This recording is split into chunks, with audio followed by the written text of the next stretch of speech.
Hi, how's it going? I was just looking at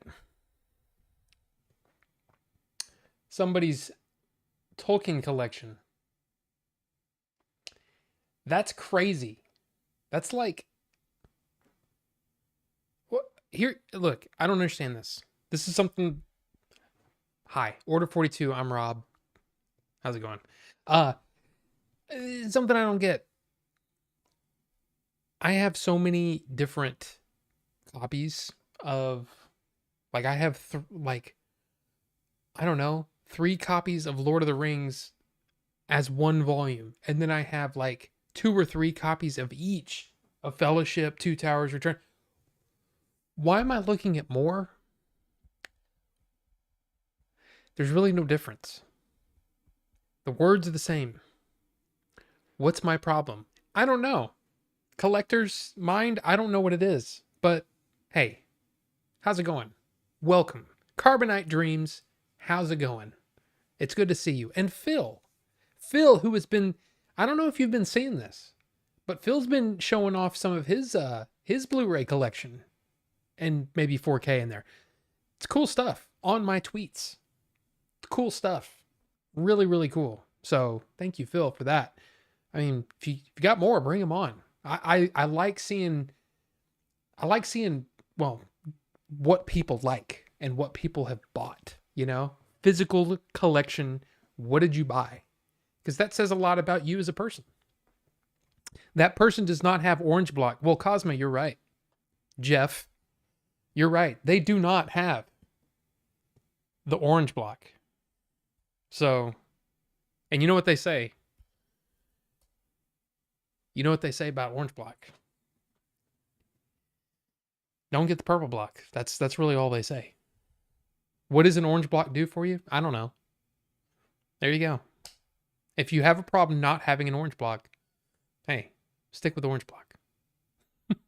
I promise, feel free to share if you want or not. I don't care.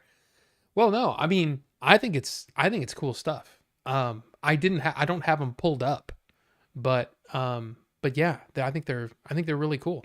It's like that Tinker Tailor Soldier Spy set that you tweeted about today.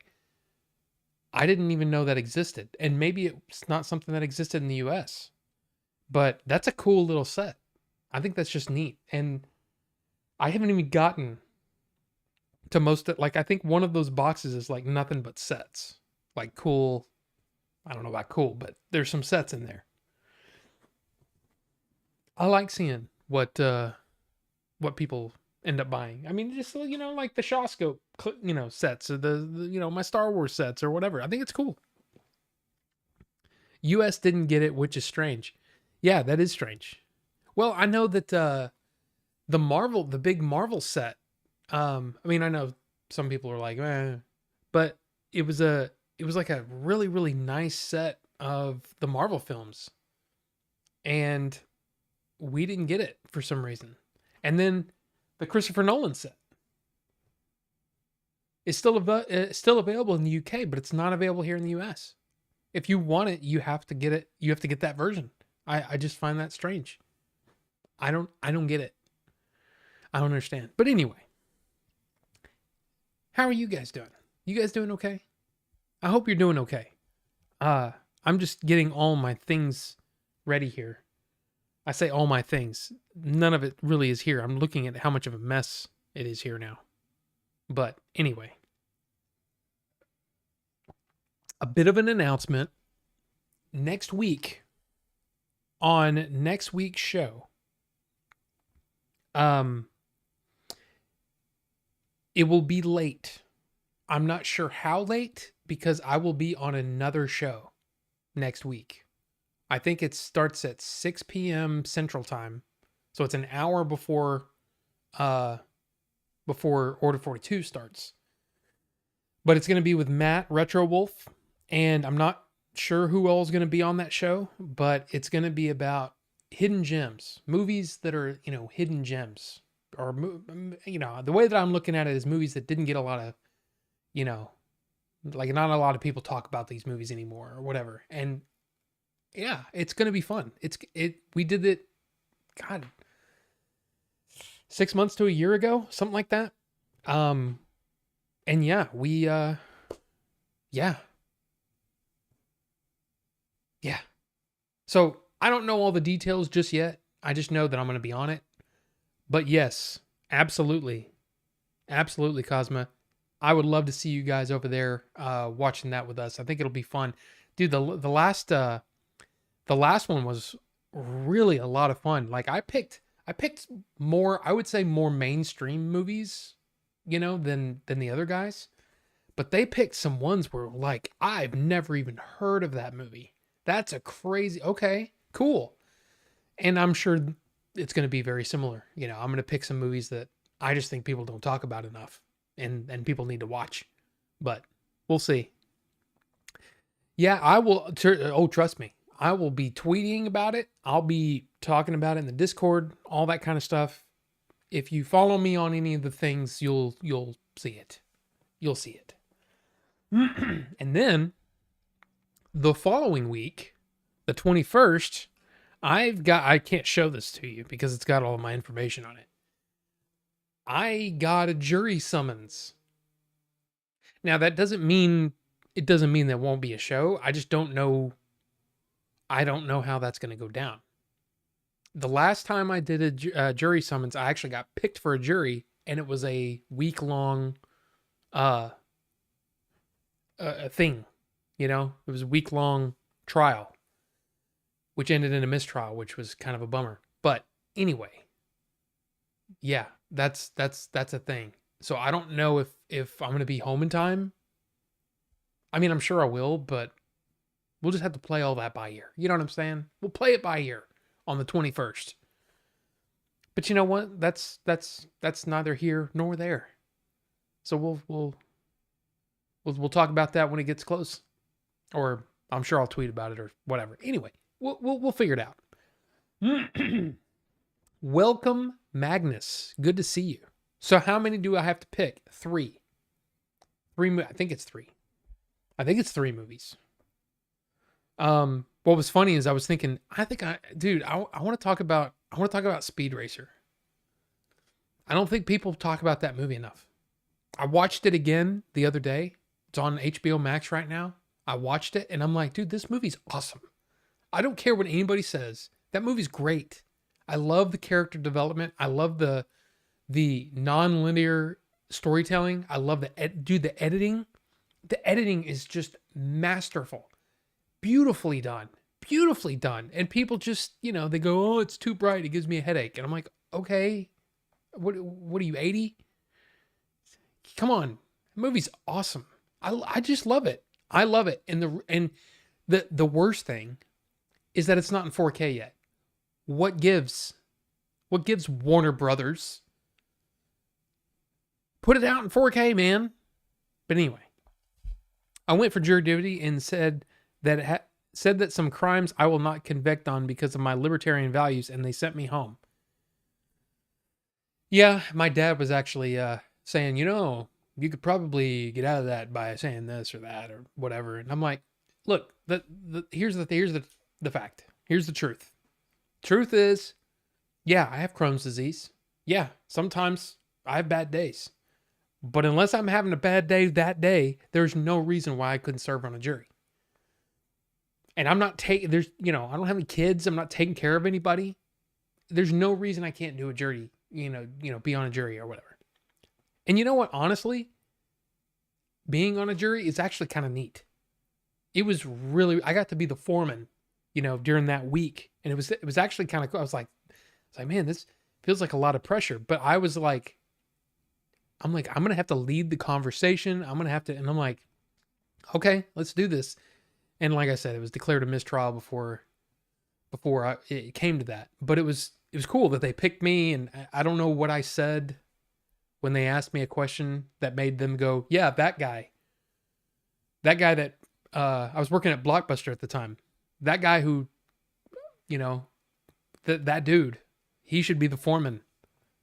I don't think I'll be picked as foreman this time. I don't know if I'll be picked. I mean, who knows? Who knows what's going to happen? But it's one of those things. Hate jury duty. Wraith, welcome. Good to see you. See, like I said, I thought it was, and Ricky, BPO59. Good to see you. I thought it was, a really cool experience. Now, at first I was like, oh man, I don't want to, how long is this going to take? But then I got like seriously into the case, and the case was super interesting.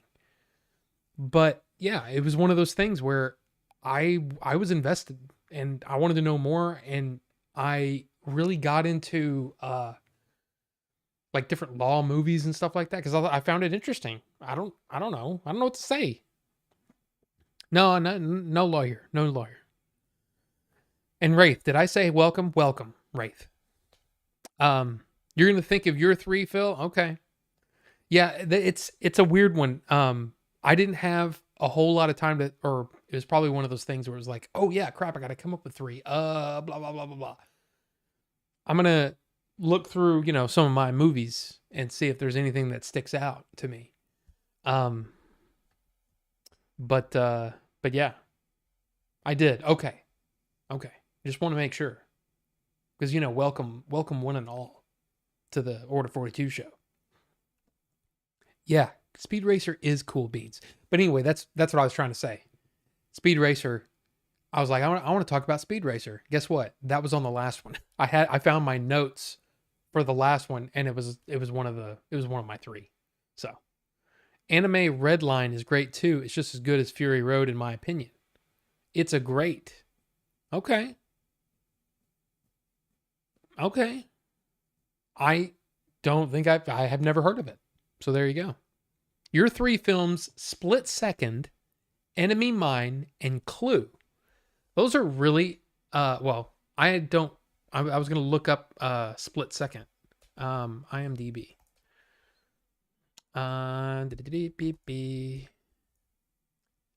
Rutger Hauer and Kim Cattrall.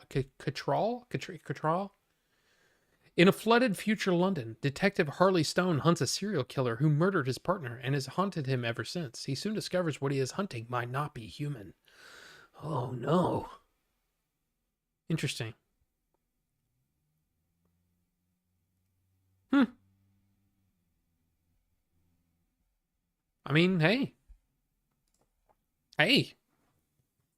Might have to put that one on the list. Watch 12 Angry Men to prep for jury duty. LOL, just kidding. Good movie, though. It is a good movie. And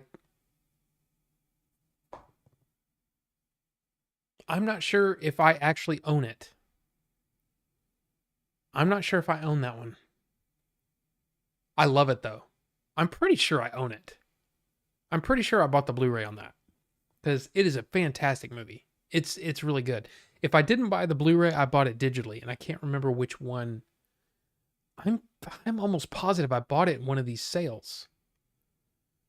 Huh. Anyway. Yeah. Split Second has been on my to watch queue forever. Yeah, I've been trying to go through some of my my watch history or watch queue list. Movies to watch. By the way, I don't know if anybody cares, but I've been keeping track of all the movies I've watched so far since January 1st. And I started rating them and I'm like, I don't know. Split Second is dark humor and is cheesy. Great stuff. Okay. Looks cool, just hadn't gotten around to it yet. All right. Split Second. I'm actually kind of amazed that I had never heard of it. Or like when you said it, I should have seen the cover box in my head. That is the one, right, that you're talking about? Because there's actually 1, 2, 3, 4, 5, 6 movies with that name. 1992, Rutger Hauer, Kim Cattrall. 1972, Tom Kennedy and Jack Clark. 1953, Stephen McNally and Alexis Smith. 1986, Monty Hall and Sandy Hoyt. A 2020 with Jessica Parker Kennedy and Michael Tay. And a 1999 one with Clive Owen and Helen McRory.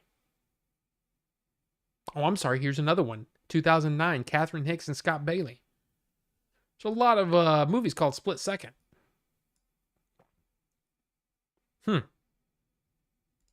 Interesting. I've been keeping track of all the movies, games, books, comics, and albums I completed since 2014. Whoa. Are you going to share this list with anybody, or is it just for you? Because I totally get it. If it's just for you and you just, hey, this is, it's part of like one of those things you keep track of. I totally get that. Because like I said, I keep track of that stuff too. But I'd be curious to see what's all on there. Because again, you learn a lot about somebody, the movies they choose to watch, the TV shows they choose to watch, the albums they listen to, all of those things. You learn a lot about a person. It's kind of interesting stuff to me. Yeah, Rob, not many know, but Rutger Hauer was great and funny dude. Much missed, but what a great body of work. Another one of his that's crazy is The Hitcher. I have seen The Hitcher, but it has been probably 30 years since I've seen that one. It's wow, that one's a while ago. That's got oh God, what's his name? C. Thomas Howell? Right? That is right? TV shows and documentaries included. Wow. See, I'm C. Thomas Howell, that's it. Yeah. Yeah, I actually liked him a lot. Do you remember the movie Soul Man? There's probably a reason why they're not putting out a bunch of Blu-rays and talking about Soul Man, because that movie was, but I remember I watched it because of C. Thomas Howell, because of Red Dawn and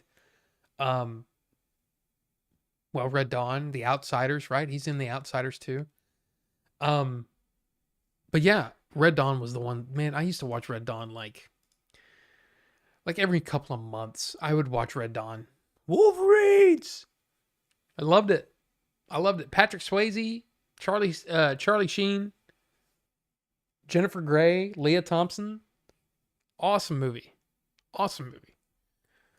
And Ted Milich, welcome.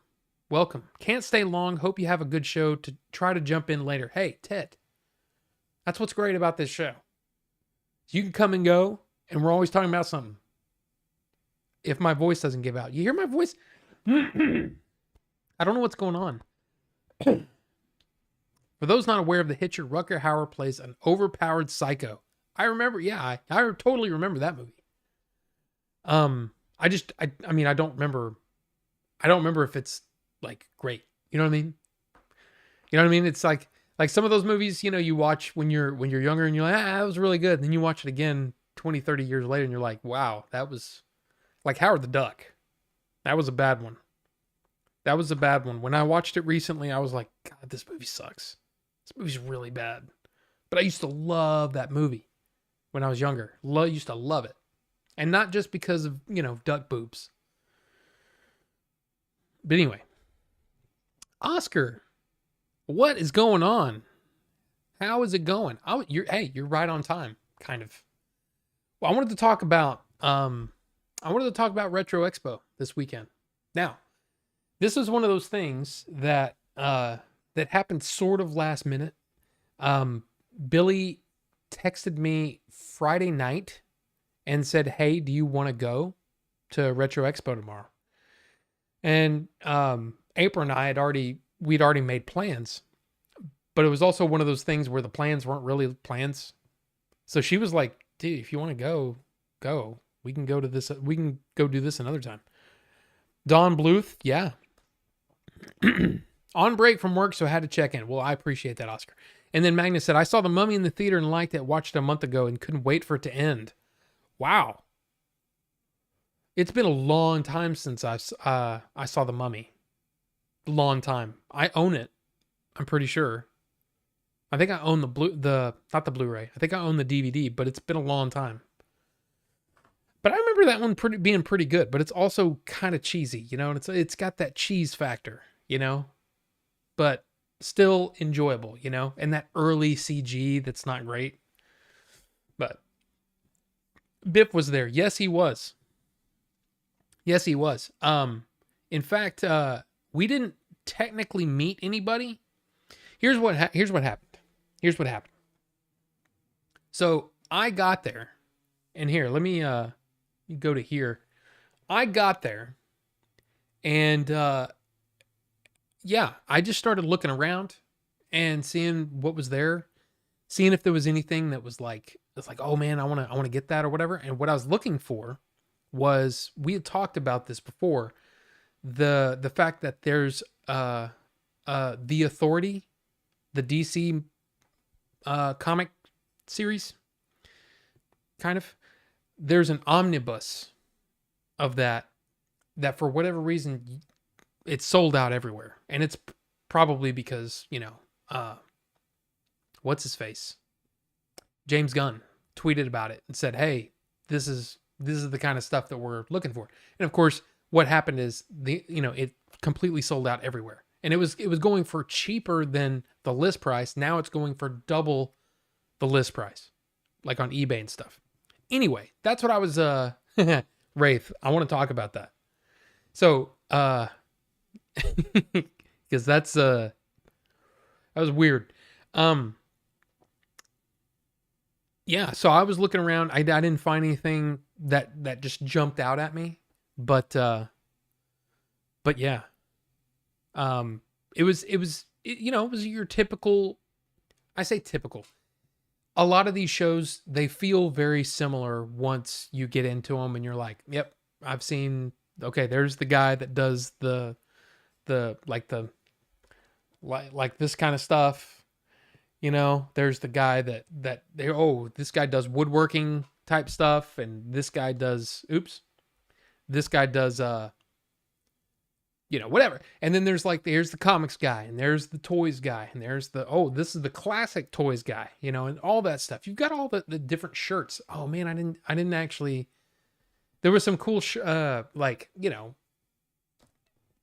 cool shirts, like Star Wars shirts, and Marvel shirts and DC shirts. And I wanted to go back over there and see what I could find, but I forgot. Forgot to go back. But anyway, yeah. Would have loved to have met Don Bluth. He made my favorite animated movie. Which one? Secret of NIMH? Secret of NIMH, right? Just kidding. Murderer in the Back Left. Back Left. You talking about Frankenstein? Yeah. Oh, An American Tail. Okay. I was going to say it's either that or American Tail, right? But to me, Secret of NIMH is just, I loved that story. So good. All Dogs Go to Heaven. Oh, I thought it was Michael Myers. No, that is definitely Frankenstein. It's definitely Frankenstein. And he was absolutely creepy. Because when so basically, Billy and Jay got there, and I started filming. So I didn't take a whole lot of pictures. What I was going to do is I was going to make a video out of it. But I was filming for them. So I was like, you know what? No big deal. I'll just film for them. I won't worry about doing a video and trying to capture stuff. I'll just film as much as I can for them, and yeah, we'll do that. But no matter where we walked, Frankenstein would walk by and just almost but he wouldn't say anything. He would just walk by, and it was just like, dude, he's always seriously, every 5 minutes we'd run into him because he was just walking the floor. It's just really kind of funny.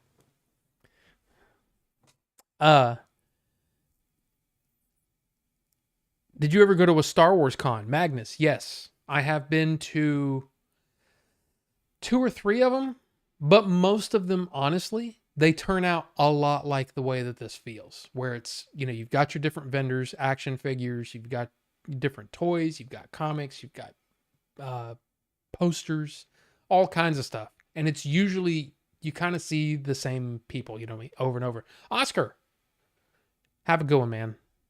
Have a good one. And yeah, I posted this picture to the Discord, and right above my head, kind of right there, Leon said that was Game Dave, and then the guy in the white shirt with says 35, Back to the Future 35.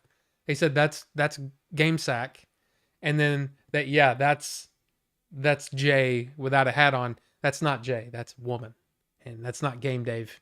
Game Dave lives in Delaware, not in Texas, and he doesn't have a graying beard like I do. And then that's not Game Sack because he's in Colorado and stuff. Jay is not that fat. No, he's not that big. But hey, when Nim came out, I just knew I had to have it. So I bought it on Blu-ray. I mean, oh, I know that is one of them. That is one of those movies that I owned. I think I owned the VHS of that. And Joe is not that bald. No, he's not. But I totally, Secret of Nim is one I just need. I need that one. It's a good one. Did you meet any actors from the Star Wars movies? I mean, kind of. I met, at one of them, I ran into Dave Filoni and talked with him for a couple of minutes, which was kind of cool. He was on his way. I think he was coming back from something. And I just said, oh, hey, Dave Filoni, dude, I really like Clone Wars and stuff. This was when Clone Wars like season 2. So Dave Filoni wasn't the household name. Well, he's not really a household name now, but you know what I mean? He wasn't as well known back then as he is today. But I also met, what's his name? I'm going blank on his name. The kid that played young Boba Fett. Super cool dude.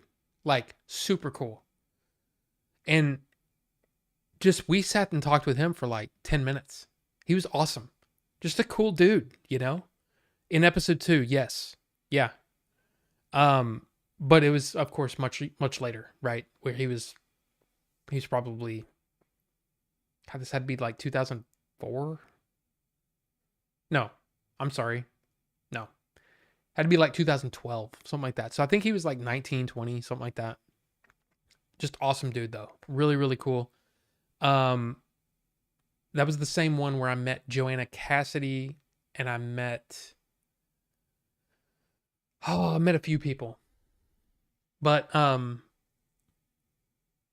then there was one of them where I met Ben Burt, you know, the legend, absolute legend, Ben Burt.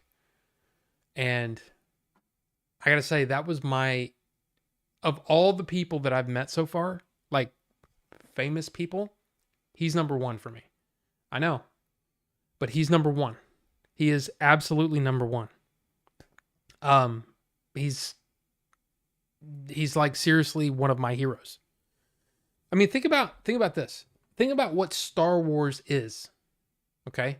And then think about it without blaster sounds, without the lightsabers, without Darth Vader's breathing, without Chewbacca, you know, the sound of Chewbacca, without the sounds of the X-Wings, the Millennium Falcon, all of those things he created.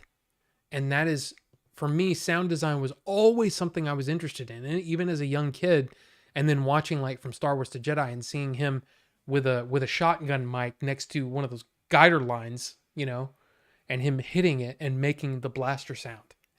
Like, that's so freaking cool. For some reason, it's always been something I've been into.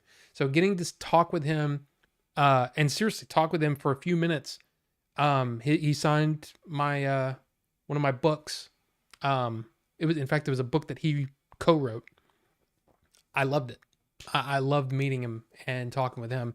And if there was anybody that I would love to like actually interview and really get into the meat of the process, it'd be him. He always fascinated me. But that was number 1. Anyway, back to this. Let me show, let's see. There's this Jim Cummings. I just took the picture because we're standing there for a second, and I was like, you know what? I think Bucho would get a kick out of that, because Jim Cummings, of course, was the voice of Hondo in the Clone Wars and Rebels, and I just thought it was funny, and I clicked the picture, and then this is very quick picture of me, and I'm all like, would you guys hurry up? I was just playing around, but Billy and Jay we were all talking with Tim, and Tim is like was next to me. You know what I mean? So Tim isn't in the picture. But yeah, it was a fun time. It was just like I said, it's more of the one of those things where, since I was filming for them, I didn't really have time to do anything else like for my kind of stuff. That's his booth, right? Yeah, with all the glass, all the different glasses, and he does candles and all kinds of stuff too. But very, very cool. But one of the things that I did, oh, wait a minute, is one of your hidden gem movies Strange Days? Yes, that's actually a pretty good one. In fact, I mean, hey, I think I ought to do that one. Um, let's show. I think Strange Days should be on the list. Absolutely should be on the list. Because it's one of those that if you haven't seen it, I feel like people and you're into like sci-fi and stuff like that, you definitely need to see it. There's some really, really cool movies or really cool ideas in that movie. So absolutely should be on there. You ever see the making of the original Dead Space? I love the part of the documentary when they're talking about getting all the sound effects. I'll send the vid on Discord. Do it. Do it. I would love to watch it. I've never played Dead Space. I think it's on Game Pass, is it not? But yeah, I love that stuff. And there was actually one that I watched on, I think it was Uncharted, where they were talking about having or wanting to get sounds from different, like try to capture the sound of a place and how a gunshot would sound in a place like that. So they were doing stuff where, what does a bullet sound like when you're in a city street and you're behind a car? What does that sound like when it kind of goes over your head? And I'm like, that's really cool. But Strange Days, yeah, I think Strange Days is a good one. And I can show off my Divx thing, which talk about, hidden gem, not really a gem, but yeah. But anyway, at RetroExpo, I saw something. You guys who are on the Discord, you've seen this already. But when I was there, I saw something that made me go, I wonder if Wraith would be interested in that. And we texted a little bit, and he said, yeah. So I got it for him. Let me grab it. That is really hard to see. Let me see if I can do this. I'm still here. But yeah, yeah. So that is the glass. That's, sorry about the lights. And then it's got his guitar back there. Here, let me do this. It's probably better. So the only thing wrong with this is that the box is a little banged up there, but I can't tell you how many people stopped me and asked where I got it. They're like, that's awesome. I want that. So yeah, I think this is really cool. So, and the reason that I asked him about it is because I was thinking, what's the worst that could happen? The worst that could happen is I buy it, and then Wraith says, yeah, I don't have the money or whatever. And I was like, well, in that case, I'll just keep it. So the thing is, Wraith very quickly paid me for this. So I've already been paid back for buying this for him. So I'm going to be trying to figure out what we can do to get this to him as quickly as possible. But yeah, look at that. I just think it looks awesome. It's a really, really cool looking set. Or diorama, whatever you want to say. I just wish the box wasn't messed up, you know? But again, like seriously, 3 people stopped me. One person asked me, he's like, "Hey, where'd you get that?" And I said, "I got it over there in the corner." And I was like, "That's really, really cool." And then one guy said, "Hey, there's another one made by a different whatever. It's really expensive, but it's really good." And I'm like, "Is it the Sideshow one?" Because I think it's Sideshow. That one is insane, but it's also like 10 times the price. You know what I mean? There's a lot of things that were really cool uh, about just walking around with that. Because like I said, it was like 2 or 3 people. I'm pretty sure it was 2 people stopped me and asked me where I got it. One vendor asked me about it. And then another vendor was the one that was, in fact, it's Retro Madness. If you've been retro game hunting in DFW, there's this store, Retro Madness. There's like 3 or 4 locations. They actually did that movie Retro Freaks, if you've heard of that. Anyway, Retro Madness was one of the guys from Retro Madness that said, yeah, there's one that's like really expensive. And I was like, yeah, I know about that one. But yeah, yeah. So I think it's cool. I think it's really cool. If you shoot a gun in a building, you better be wearing ear protection. It's not like the movies. I mean, yeah, Magnus. Yes. I'm not sure where that came from, but yes. But yeah, very, very cool. Very, very cool. And thanks again for that, Rob. Hey, Wraith, no problem. Again, it's if something catches my eye, I go through my, all the people that, oh man, I bet so and so would like that. Oh, I bet so and so would like that. I did it. I've done it a couple of times for Billy and Jay, where it's like, hey, I'm here at this place and it's this. Do you want it? And they're like, nah. But thanks for, whatever. I also want the Mezco figure, but that's $100. What's the Mezco figure? Let's look at the Mezco figure, shall we? Mezco Crow.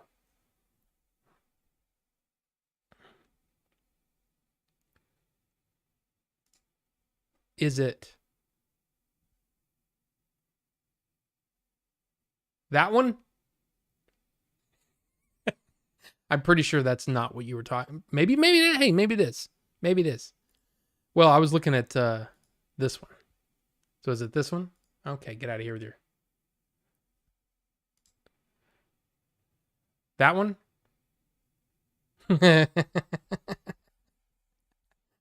Oh, the Uncharted gun stuff is where it comes from. Yes, true. Gotcha. Gotcha, Magnus. Sorry. I was like, what? You sent the link for the Mezco one?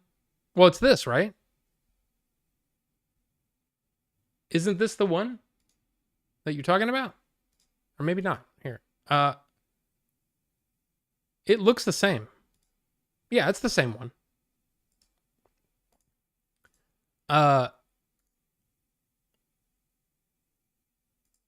Yeah. It's really cool, man. That stuff is neat. But yeah, let me click back over to this. Okay. The accessories are great too. Loud as hell, such a little gun sounds like a cannon. Oh, yeah.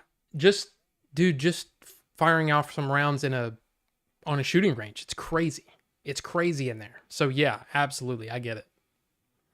I used to shoot my 38 outside into the creek without any ear protection. Yeah. Yeah, you probably want ear protection anytime you're shooting, because holy crap. You Americans and your guns. That's true. Let's see. Okay. I'm kind of caught up here.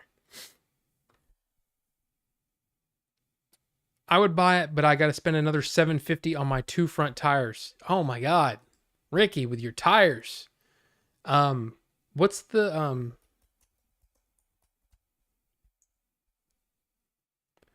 Yeah. Here's the Sideshow one. Okay, get out of here.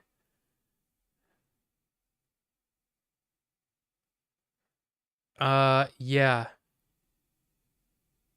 I mean, it's $265, which is not, honestly, is not that bad. I thought it was going to be more than that. Oh, there's the premium for, that's what I was thinking. Yeah. And that's just a statue as far as I know. But man, holy crap, that's cool. You know? That is freaking awesome. And of course you got to do the lighting. If you're going to do it, you got to do the lighting. Really, really cool figure. But anyway, enough about the Crow.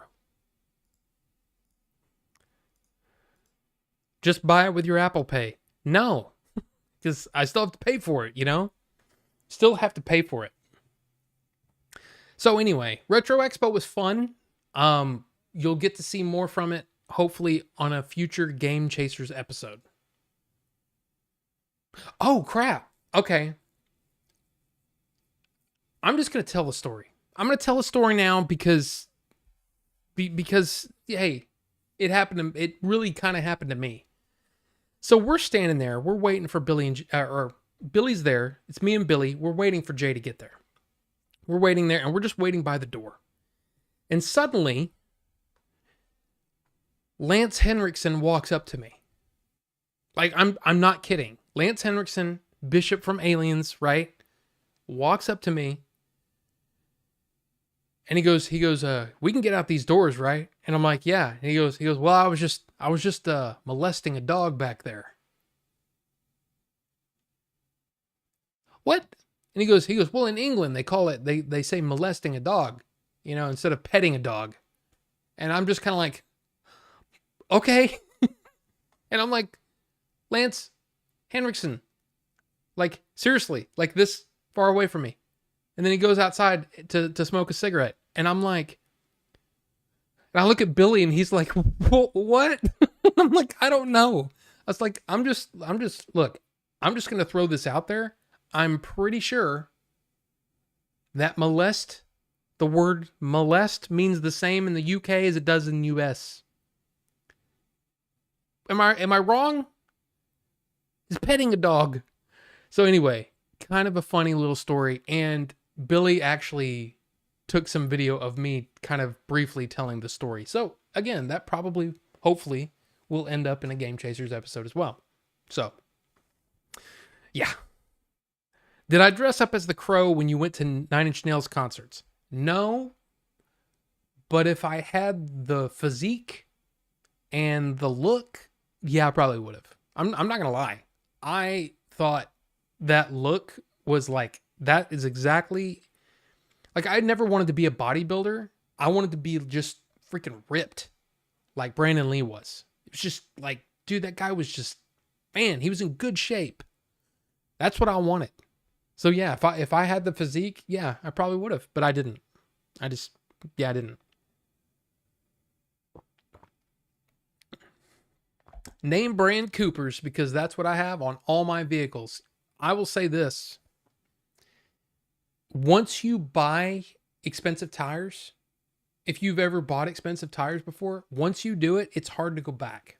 It's hard to go back and buy cheap tires because good tires, the car drives better. Everything works better. The tread lasts longer. All that stuff. There you go. You get what you pay for with tires. With anything really. I mean, for the most part. Sometimes it doesn't matter. But with tires, I think, yeah. Poor Lance Henriksen, always Bishop. Yeah, I don't understand that whole thing. I really don't. I just refuse to have mismatched tires, so I'm buying all four. Well, there you go. In Spanish, molest means to bother. Okay. I don't know. I was confused. I was confused by what he said. And, yeah. I only have used tires as a spare. Don't cut corners. I would agree with that. Just got a car. JX Editor, welcome. It's been a while, sir. It's been a while. But what kind of car? Are you willing to say? But dude, I gotta be honest, man. I love my car. I love driving it. I don't love taking care of it. All the maintenance costs a lot of money, but I really enjoy driving my car. And now it's almost, in fact, it probably is close to 10 years old now. I love it. Nissan Rogue. If it ain't a Toyota, and we don't want it. I kind of had to read it like that, don't I? If it ain't a Toyota, I don't want it. Yeah, I don't know. But really quick, I know that this is everyone's favorite part of the show. Oh my God, people look forward to this portion when I do this little segment. So we're gonna do it. We're gonna please everybody. We're gonna talk about some books I've been reading. So first off, I blew through Y the Last Man. I bought all 5 volumes when it was on sale on Comixology. I think they were $4 a piece, so I got to read the entire run, the entire 60 issues for like $20. It was a hell of a deal. That's what look, I get that Comixology and Amazon and all that stuff, I get it. And it's digital, it's not like a thing. But I really enjoyed reading it. It's not the best story. It's an interesting story. There's a little bit of treading water, but overall, I can say that I enjoyed the journey. It's basically about a guy who's the last man on the planet and what he has to do to try to get back to his fiance. There's a lot of that stuff, but there's a lot of stuff going on. And then the power struggle when, there's no men on the planet. It's all women. What happens? How do they react to things? Different factions, all kinds of things. It's actually really, really interesting stuff. And kind of opened my eyes in a little way, in a way to some things. And I'm like, oh yeah, that probably is what would happen. Or yeah, men really kind of have screwed that part of society up, haven't they? Huh. Yeah, it's probably pretty true. But anyway, I enjoyed it. I enjoyed the ride. So, yeah. Did I ever read The Watchmen? Of course I have. Multiple times. The comic is vastly superior to the movie. Even though there are a lot of things I like about the movie, there are some things where it's like, man, I'm not sure Rorschach is a hero, man. You're kind of painting him as a hero. I don't know. But anyway. The last man is standing on some weird looking monkey dude. Yes. Kind of. Great series. Shame about the TV series, which is kind of crappy. I never watched it. I started reading Y the Last Man when the series was just about to come out. And then I kind of just put it away. And I've just been reading books and stuff, right? But lately, I've tried to limit how much I'm watching Twitch. Because Twitch watching, I love Twitch, dude. Trust me. I love hanging out and just watching somebody play games. I love it. But because I've been limiting my Twitch watching, I've had more time. And I said, okay, well, instead of spending so much time reading a book every night, why don't I read a comic for some of that time and then read a book? So I've been reading both. So I got through it really quick and I really enjoyed it. Now I just started this one. So I haven't read everything yet. But it's All-Star Superman. This is apparently, I guess the feeling that they go for in this comic is what they're going to be going for the movie. Very interesting stuff. So we'll see what happens there. Yeah, we'll see what happens there. Okay, wait a minute. It's like that joke. If women ruled the world, we would have a bunch of pissed off countries not talking to each other. # last man. Well, in a way, it's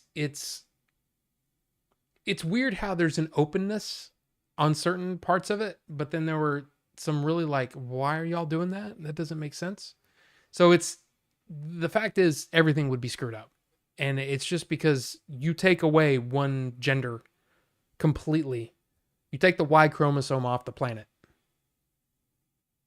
What's going to happen? What are people going to be? It's like all the things that you work toward as a person you know, maybe in your life, you know, you're working toward a goal.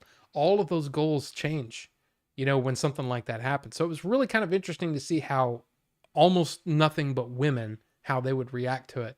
And some of it was like, okay, I almost feel like that's a little out there, but at the same time, I've met women like that. So it's kind of like, I don't know. I don't know. Would there be some like super militant groups that would just, I don't know. I don't know. Thought it was interesting though. Last comic series I read was Dark Knight's Metal.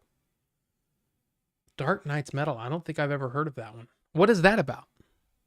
You're getting ready to read that one. Carbonite. Are you talking about Dark Knight's Metal or All-Star Superman? I can't remember. Or Why the Last Man. I'm not sure. See, that's the problem. It doesn't show what I was talking about when you do that. Once a woman gets locked up, her family abandons her for the most part.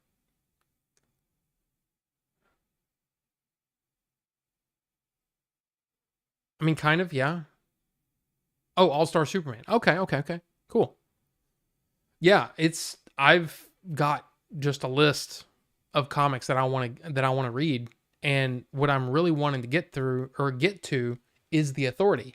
So I'm really I'm right around that thing where I'm like, I really want to read The Authority, but I kind of want to wait to get the omnibus, but I don't want to pay twice as much to get it. You know? I mean, like, let me see. Oops, I'm not on. I'm just curious what they're going for now.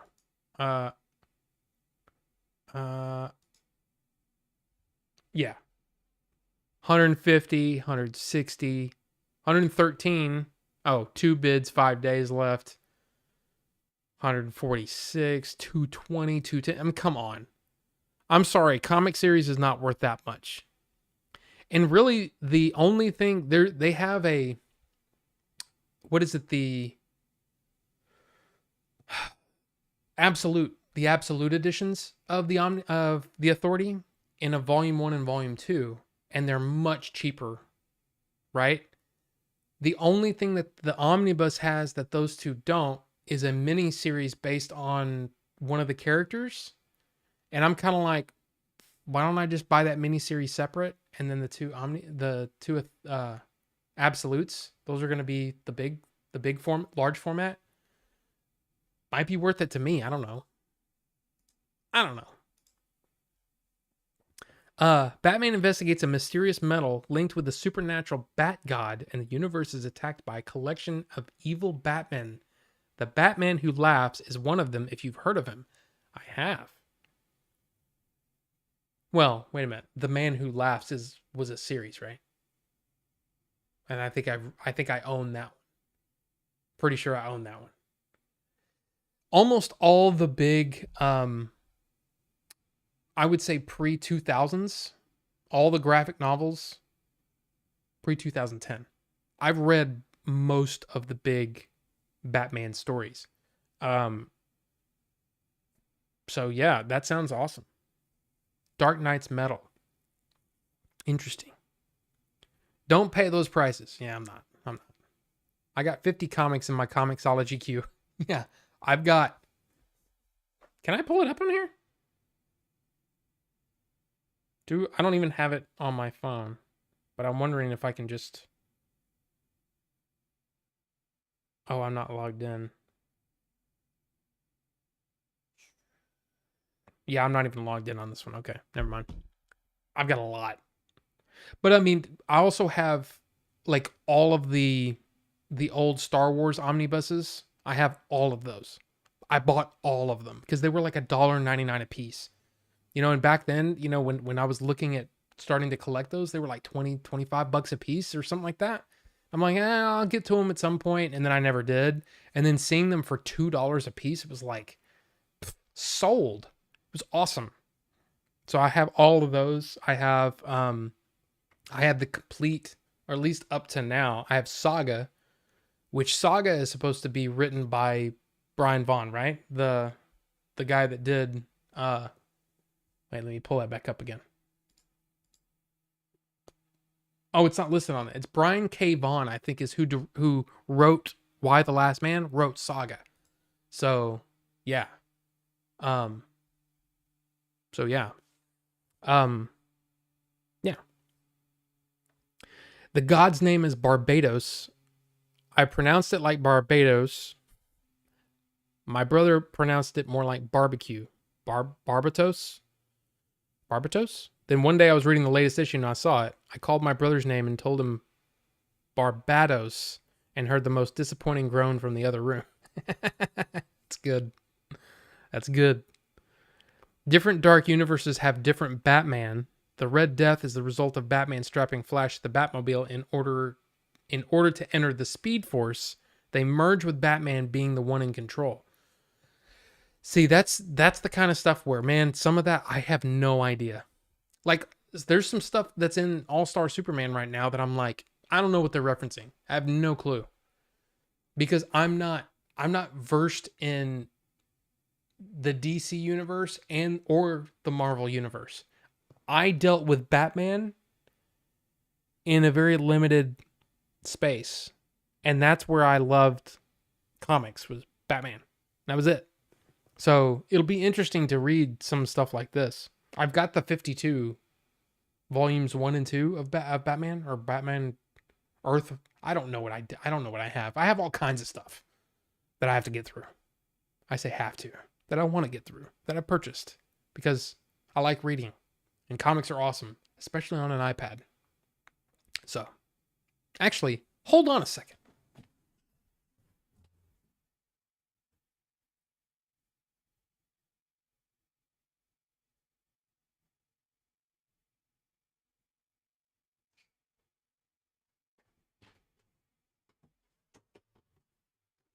Okay, sorry. So this is my wife's iPad. Um, she bought this so she can read and such, or draw and such, and do all the stuff that she does. But yeah, so here's all of my comics in here. So yeah, I have a bunch of Batman. Magnus, you were asking about Watchmen. I have got the Watchmen annotated that I haven't actually read through yet. But I've got, I mean, you can see all the stuff I have. And then there's all those Star Wars omnibuses. There's, let's see, 6, 10, 12, 17, 20, 31, 32 of the Star Wars comics in there. I got some Moon Knight in there because I wanted to read Moon Knight, find out what the hell Moon Knight was about. And then, yeah, up at the top, I bought the 2 Authority volumes because they were on sale. Bought those. I've got the Swamp Thing because I've never read anything Swamp Thing. So yeah, I mean, is this all? This isn't all of them. How do I?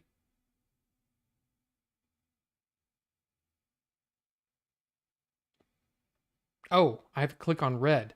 So these are the ones that I've read. There's some more of them that I've read, but I've read those, and you see there's 11 Sandman in there. These are just the ones that I like. I bought the Batman like Killing Joke because come on, who doesn't love Killing Joke? But I've read Kingdom Come. I've read Superman, Red Son, Crisis on Infinite Earth, stuff like that. But man, oh look at me, I have an iPad. I'm just hey, but dude, reading on one of these here. Let me give me a second here. Here, dude. Reading on an iPad, a comic on an iPad is awesome. It's just awesome. Screen is clean. Yeah, I mean it's we wipe it down and stuff. I have a microfiber cloth for my iPads. But yeah, man, it's cool. And what I really like about it is that you can read it like this and double tap. And what it'll do is it'll kind of animate. So as you go to panel, it'll I think that's cool. And so you can read it like that if you want. It's very, very cool. But anyway, uh, I enjoy it. I enjoy reading comics on an iPad. I kind of wish I had a larger like a larger screen Kindle so I can read Kindle books that big, like that large, because reading it on, a 7-inch screen, it's just, you know. But I'll tell you this. I think I've said it. Or no, I haven't. I haven't because we haven't talked about it yet. Wait a minute. He's gone now. We are in control. Sorry. The origins of those evil Batman are very tragic. Oh, interesting. The one where he merges with Cyborg is so sad. Alfred died and he asked him to make him an AI. Imagine Ultron with an Alfred personality controlling Batman. No Archie or hentai. No. Oh, look at me. I have an iPad. That's just funny.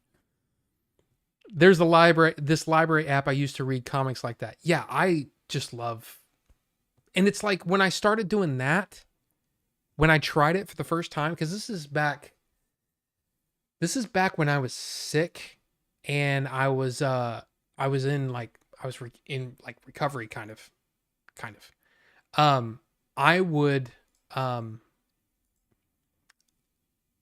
I started getting I got Marvel Unlimited first because I was like, I want to read a bunch of comics. I'm just sitting here doing nothing anyway. I should read a bunch of comics. And I got used to doing it and then fell in love with, I'm like, dude, this is so much better for me than buying a book because number one, I have to take care of the book. Number one. Number two, I can read it in the dark. I love that. I just loved everything about it. And so, that and then reading with a Kindle, it kind of ruined me on physical books. Even though I love my physical books, I've got plenty. But I was reading Hearts in Atlantis. And yeah, it's tough. Rob cleans the screens. That's good that they can get sticky.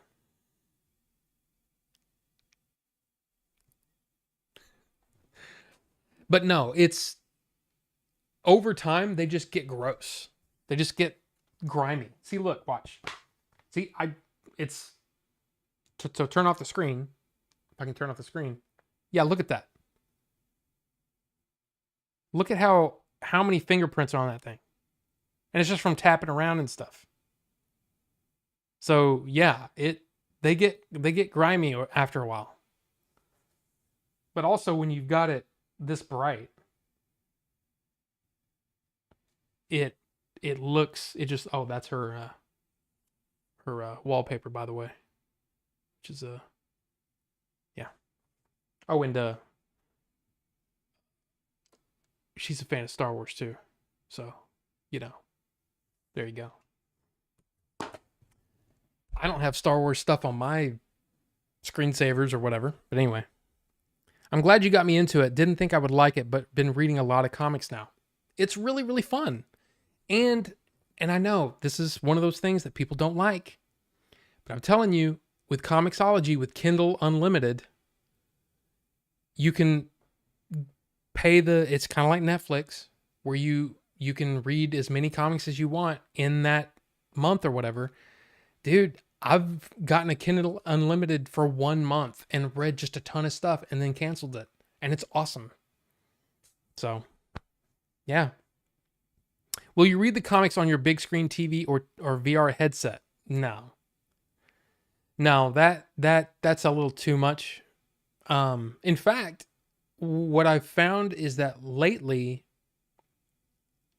since I've been watching less just regular TV stuff, or not regular TV, but stuff that isn't movies or a TV show, it's hard for me to want to just have it on for something like that. And there's a lag between it, and it's just easier. I like being able to on my iPad very quickly. If I want to zoom in and look at a picture or something, or zoom way back out, I can do that really, really quickly and easily, and there's too much of a lag for that.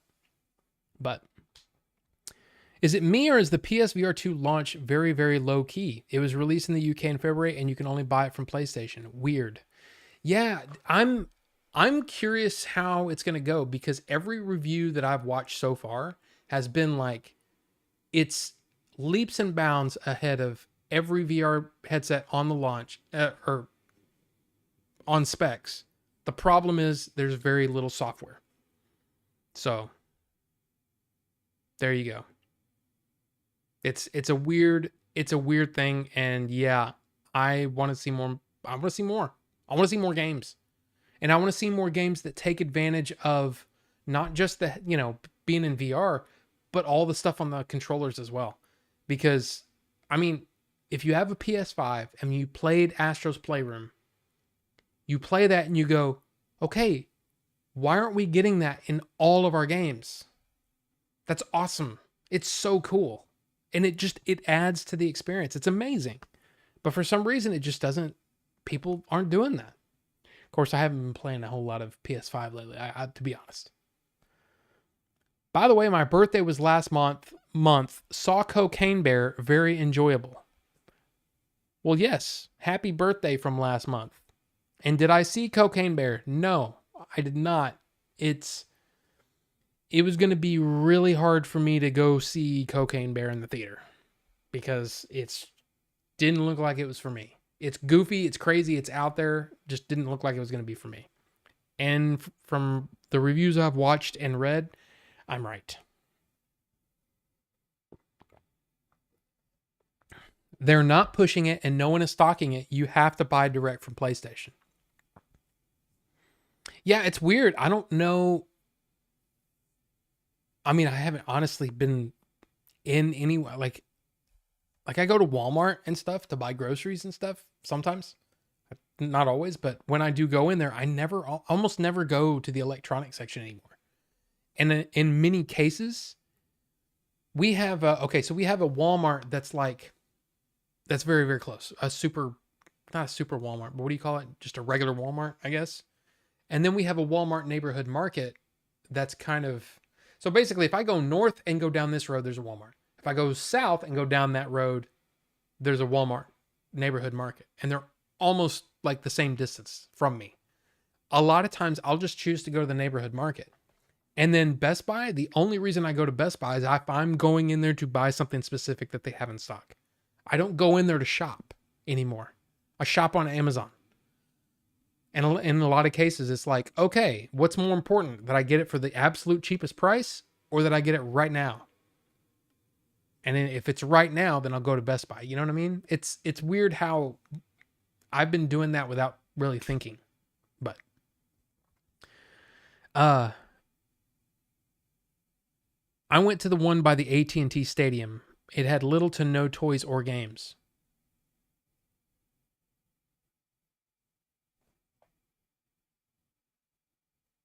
Oh, the Walmart. Yes. That Walmart's pretty big. And they have a lot of cowboy stuff there. I mean, obviously, right? But yeah, it's just not my thing. It's not my thing to go to Walmart anyway. I don't really like Walmart for the same reason, where it's kind of like, there are times when I'm like, do I really want to buy this from Amazon? I'd rather buy from a smaller vendor or whatever, but a lot of times you pay a premium for that.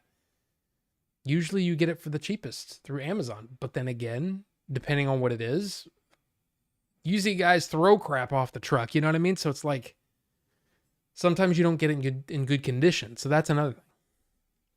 I checked, Rob, and I emailed PlayStation. They confirmed you have to buy from them. So no idea why. I think it's just because it's one of those things. It's a hard access. It's basically an accessory to an already very expensive thing. So why would, I don't know. Like I get that. I get that it makes more sense for them to ship directly, because why would Best Buy want to carry a bunch of those? You know what I mean? It's a strange situation with it. And I have a feeling that it's it's going to go the same as the first one, where there's a handful of games that are supported, and then it just kind of goes away and nobody talks about it anymore, which is a shame. Because everything I've seen says this is the best VR experience, period. The visuals are amazing. The OLED screens, 2000 by 2040, I think. I mean, you've got basically HD screens or above HD, and they're HDR, and it's OLED. But if no one carries it, and if no one makes games for it, it won't matter. So, I can't tell you when the last time I went to the electronics section of Walmart. Yeah. Do I buy groceries online? No. I mean, I take that back. It depends on what it is. Like a lot of times, and this is something that I don't understand about Kroger. We have a Kroger that we go to for the most part. Kroger will have a lot of good brands. And then what they'll do is, like on almost any given section, it's like, okay, this 2-foot wide section is for the name brands. The next 8 feet are their brands of the same thing. And I'm like, I mean, I get it. You make more money off of selling your own stuff than you do selling the whatever, but I don't come here for store-bought crap. I mean, I guess some people do, but I don't. I don't understand it. Like, why do I want to buy your brand of granola bar when I know what I want? I want this granola bar. You know what I mean? Like, I don't get that. I want to buy Hillshire Farms turkey. I don't need to buy Kroger brand turkey. Okay? I don't. I just don't. I am here to buy Hillshire Farms. Damn it. I don't get that. But no, I don't buy groceries online. I for a while there, especially during the pandemic, we would do the whole ship to, or what do you call it? The pickup thing where you just pull up, you say, hey, I'm here. And they bring out your crap. But the problem is with that, sometimes they don't pick great produce. And we buy a lot of produce. Like every week on the list, grapes, bananas, oranges, apples, spinach, all kinds of stuff. I mean, we buy a lot of that stuff. Even when we weren't on the healthy train. Now it's even worse or better, depending on how you want to look at it. I mean, you know. But anyway, I will say that my energy levels have been higher since we've been more active and eating better. I quit doing that thing where I film the scale, but I'm at, I think I'm like 8 pounds down now, about 187. And I want to get down to like 170. So I've got a little bit ways to go, but I'm also losing it very, very slowly, which is fine. I'm not in a hurry. So anyway. And yeah, I did. He did kind of say, well, that's the thing, man. You get me talking about a specific thing, I'll just start talking about it. There you go. Sorry, Phil. Was nice to see Alden Ehrenreich working. I love that guy. I think that guy is really, really talented. If you haven't seen the Would That It Were So Simple in Hail Caesar with Alden Ehrenreich and Ray Fiennes, fantastic scene. It's one of those scenes that, depending on your mood, it might irritate you. But for me, I immediately was like, I love this guy. This guy, to be able to play that kind of clueless, trippingly. And then he goes, don't say trippingly. Just, dude, that whole scene is fantastic. So yes, Alden Ehrenreich is amazing, and he deserves more things. I don't care if people didn't like Solo. I don't care if people say, oh, he doesn't look like Harrison Ford. I don't care. The guy's good, and I like him, and I want more stuff. The Walmart did have him make these inside, and I had a Big Mac. I get that. But the PSVR 2 launches like a wet fart. Right? We'll shut up about this. No, and Phil, that's the thing about the PSVR 2 is I was hoping the best for it. But it's hard for me to, throw down $550 on something that may not have the support that I expect. So one of the Onion's most relatable headlines was hostages trapped inside Walmart insist they never shop at Walmart. And that's the thing. Seriously, I went on back in the days of the podcast. We're talking about 2005, 2007, that period. I went on a anti-Walmart tirade multiple times, and I still have a hard time going in there because of their practices. I don't like their practices. But sometimes Walmart is just more convenient. It's got everything there, and it's cheaper in a lot of cases. So it's hard. It's hard. Edit idea: combine Cocaine Bear, Solo, Return of the Jedi, and the Ewok movies. I'm surprised that hasn't happened already. That somebody's already. I mean, I've seen the posters. Have you seen the poster of Wicket? All in black and white. It says something bear or whatever, and yeah. Mangoes, watermelon, bananas are the only produce I eat. I like all of those things. But mangoes here, it's weird. Kroger doesn't have the best mangoes. I usually have to go to but the thing is too, is mangoes are very hit or miss for me with ripeness, time, you know what I mean? I don't, sometimes I really like them, sometimes I don't. So they're not an every week kind of thing for me. Watermelon is another one of those things where if it's in season, sure. It's not always in season. So bananas, apples, grapes, man. Onions and habanero peppers. Everything else is meat and rice. Oh, not Gary, welcome. Sorry, we were talking produce and stuff. Just finished closing, heading home, so be right back. Be safe, Ricky. That was a while ago. Would you want a Solo too? Here's the thing. Doesn't matter what movie it is. As long as it's good, I want it. Oh, it's a movie. What? It's a movie about the Gungans. And Jar Jar is going to be leading of it. Okay. How's the script? The script is excellent. I want it. That's it. As long as the script is good, I'll take it. I think Han Solo, look, there were problems with that movie. But overall, I really enjoyed myself. And it's partially because I had such low expectations. But even on its own, I still feel like it's, oh yeah, well, everything that's ever important to Han Solo's character happened to him within 1 week. Okay, you take away some of the idea that, yeah, that there's going to be some of that in the movie. Did you have fun or not?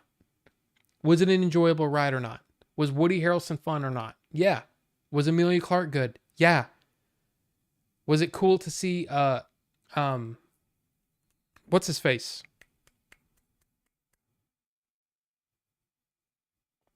Vision. Paul Bettany. Was it cool seeing Paul Bettany as a villain? Yes. Yes, it was. All of those things. Was it cool seeing Han and Chewie meet? Yes, it was. I had a good time. I don't get it. So anyway, sure, why not? If the script's good, do it. Just do it. Do you think the Cannibal Army Hammer will work again? The dude out of The Social Network who played the twins. Oh, I remember. I really like Army Hammer as an actor. I think in a lot of I really liked Social Network. I actually really liked The Lone Ranger up to the point where they started playing Genocide for laughs. But other than that, I thought I've liked him in almost everything I've ever seen him in. So it's a shame. It's a shame that he's crazy. And one of those seems like that level of rich where you think that you can just get away with everything. And he's been that way his whole life. Cocaine Ewoks, yes. No to Solo 2. Look, here's the thing. I liked her. I liked Emilia Clarke. I thought she was good. I liked her character. Okay. Yeah, maybe that's the thing. I was interested. I was entertained. And I guess maybe again, it was because I expected this and I got this. So I had that much more enjoyment than I was expecting to have. So I reference Solo every time I hurt my thumb somehow. I'm not sure what that means. She's gorgeous. She's a good looking lady. Did everyone here see Solo? I want to post something, but it's a spoiler. My favorite part of that Lone Ranger movie, Rob, the end credits. Yeah, but there was again, up to that point, I was sitting there going, why does everybody hate this movie? This movie's entertaining. I'm actually having a good time. Then they played Genocide for laughs, and it made me go, oh. And then the movie just tanked after that. It was weird. That movie lost all of its momentum in a scene where I'm going, why would they do that? Why? Why would they do that? And it completely ruined everything. Like it ruined it all. It's such a weird movie, man. But I get it though. I think we have all seen Solo. Yes. I like that Maul is back. Well, yeah. I mean, yeah. But then in Rebels, things happen. But no, I really enjoyed all of that. I enjoyed all of that. And wow, we are not making great time here because apparently talking produce is going to put us behind a little bit. So, spent $250 million making that trash. I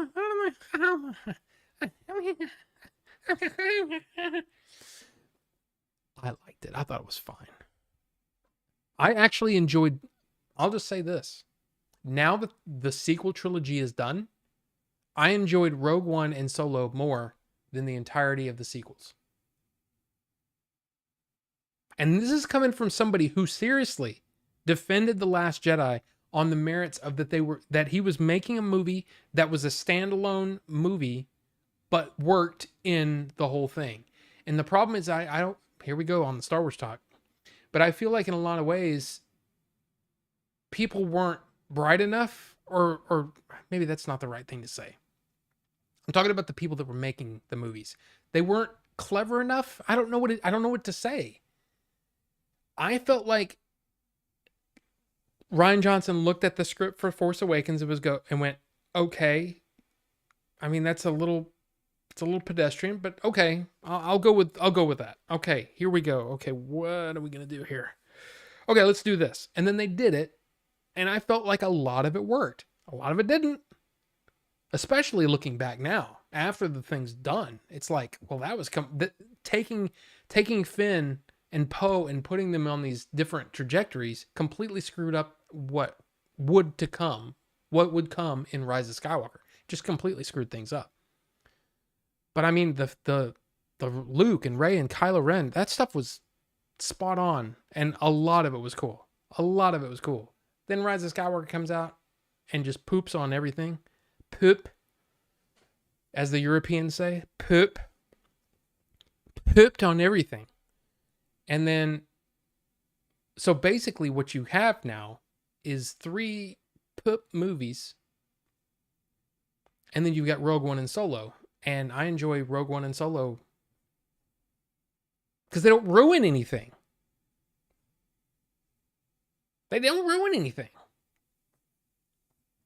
Woody Harrelson's character hurts his thumbs, has a moment. I felt it something like they overloaded the cannons and I really hurt my thumbs. Yes. I remember it really hurt the way he says it. Yeah, I forgot about that. That's good. I respect that. Don't like Solo, but Rogue One was good. Careful, some Star Wars obsessive will clip this. Clip it. What are they going to do? Oh, this guy doesn't like or this guy likes this and doesn't like that. Hey, I'm just trying to say, this is my opinion. And if you like them, look, if there's people out there that like all of them, And they think they're all genius. And I'm like, dude, I'm happy for you. I have a lot of problems with the sequel trilogy now. The problems, here's the thing. I defended The Force Awakens and The Last Jedi all the way up until Rise of Skywalker's release because I figured the same thing would happen with Return of the Jedi. The same thing would happen as did with Return of the Jedi, where Return of the Jedi clarified things and made things clear from the past two movies. This time, Disney, notice I didn't say Lucasfilm, I say Disney, decided to just say, let's go with the popular opinions. Let's go with the popular things. Okay, these fans want this, this, and this. Well, let's just throw it in there.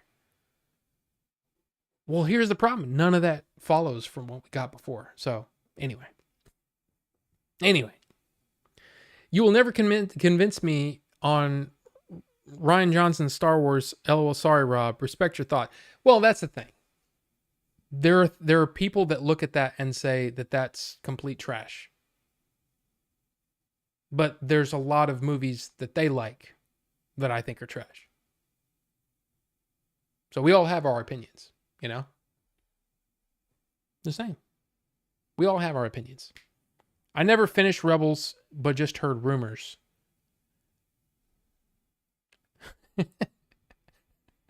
That's true. Exactly, Cosma. There's this kid named Ezra that has a lightsaber that looks like a staple gun. It really does. It really does. Look, I would say that Clone Wars is probably... There's probably a website out there that puts all of the, like, here's all the must-watch Clone Wars episodes.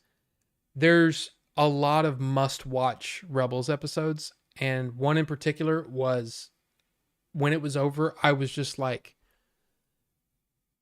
that was, man, blew my mind how good that was. And then there's some of them that make me go, I hope we don't see that again. And sometimes we come up with that stuff again, and it's like, oh crap. Okay. All right. Let's see what happens.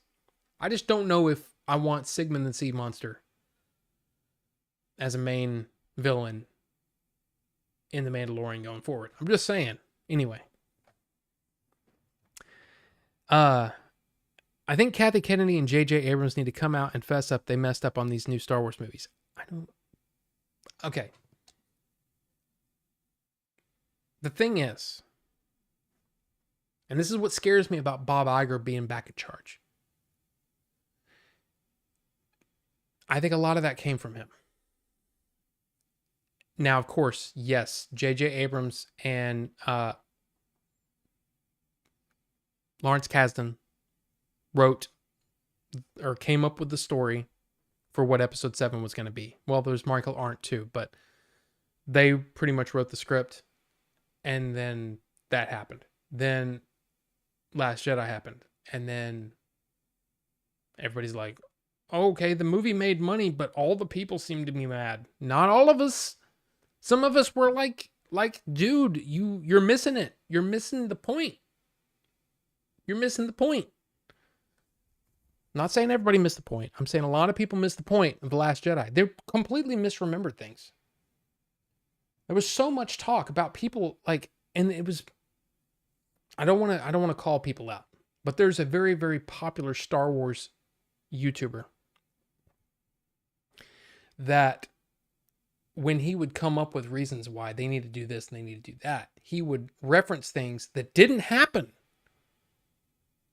And people just believed him. And it irritated me so bad. And I'm like, okay, well, this guy's an idiot.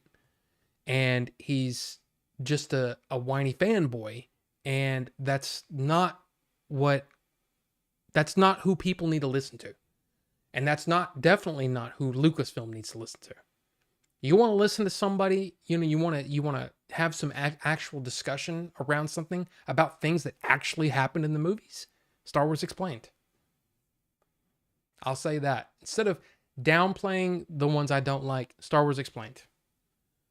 That guy has done nothing but almost like a reporter, just on almost beat by beat, episode by episode, will break things down in a way that actually makes sense and that's true to what actually happened instead of just making up things, which really irritates me that anyone listen to that guy.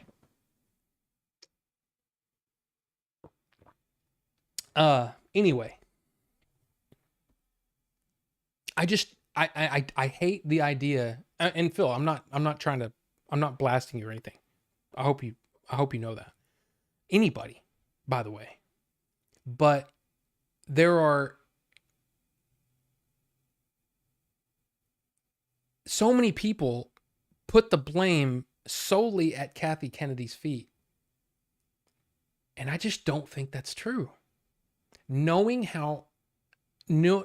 who she is, seeing her track record, knowing what her job has been for her whole career, knowing what her position was or is in the big picture of Disney, because Lucasfilm, like it or not, is just a subdivision of Disney now. They're not their own thing. So what she basically is for everything Star Wars is the uber producer of all of the things that's going to happen in Star Wars and happen in Lucasfilm. And she's the go-between between the directors and Disney. Disney calls the shots. Bob Iger calls the shots. If you want to blame anybody, and this is just my opinion, I could be completely wrong. But it makes more sense to me that it was Iger that pushed them to say, we're doing a movie every year because Star Wars is popular. And guess what? We just paid $4 billion for this stuff. We got to make money on this. Put everything, fast track it. Dude, we don't have it. Doesn't matter. Get to filming, get to writing, all that stuff. I think it all came from him. So, yeah, the fact that Iger's back scares me a little bit. And the fact that they haven't put out a movie, which we'll get to, we'll talk about. Wraith actually brought up some interesting news today. But anyway, I just don't think it was Kathy Kennedy's fault.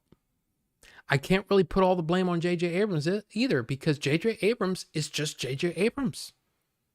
He did what he thought he was going to do a thing. You know, he was like, I want to do a thing. I want to do one thing. I want to jumpstart this whole thing and then step back and go, hey, I did Force Awakens. Last Jedi was supposed to be a thing, and then Colin Trevorrow was supposed to do Episode 9, right? Anyway. Trying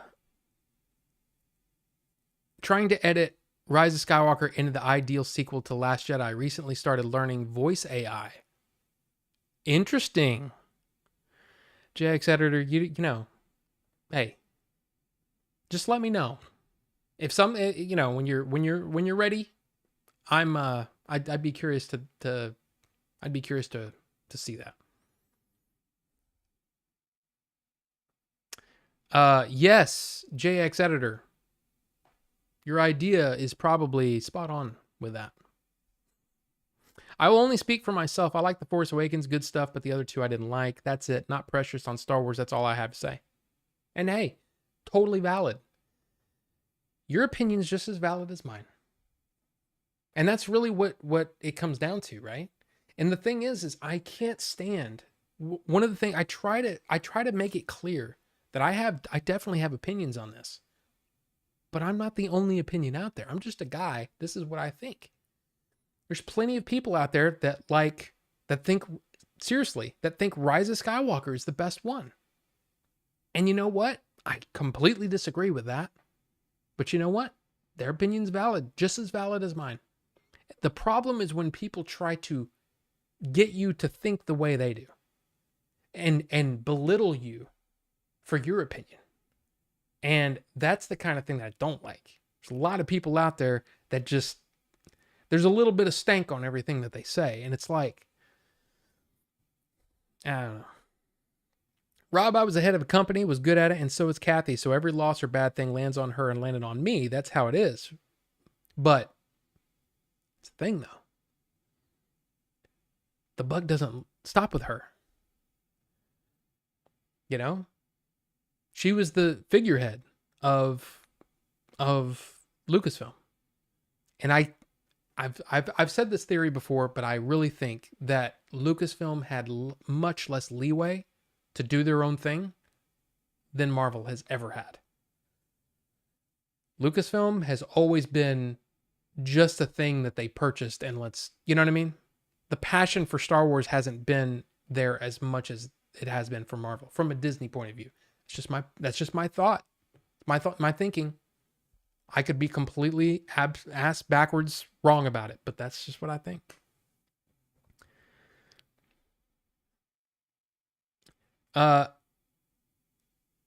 Those the Fandom Menace channels have been gunning for KK and saying she would be fired for like 5 years now. Well,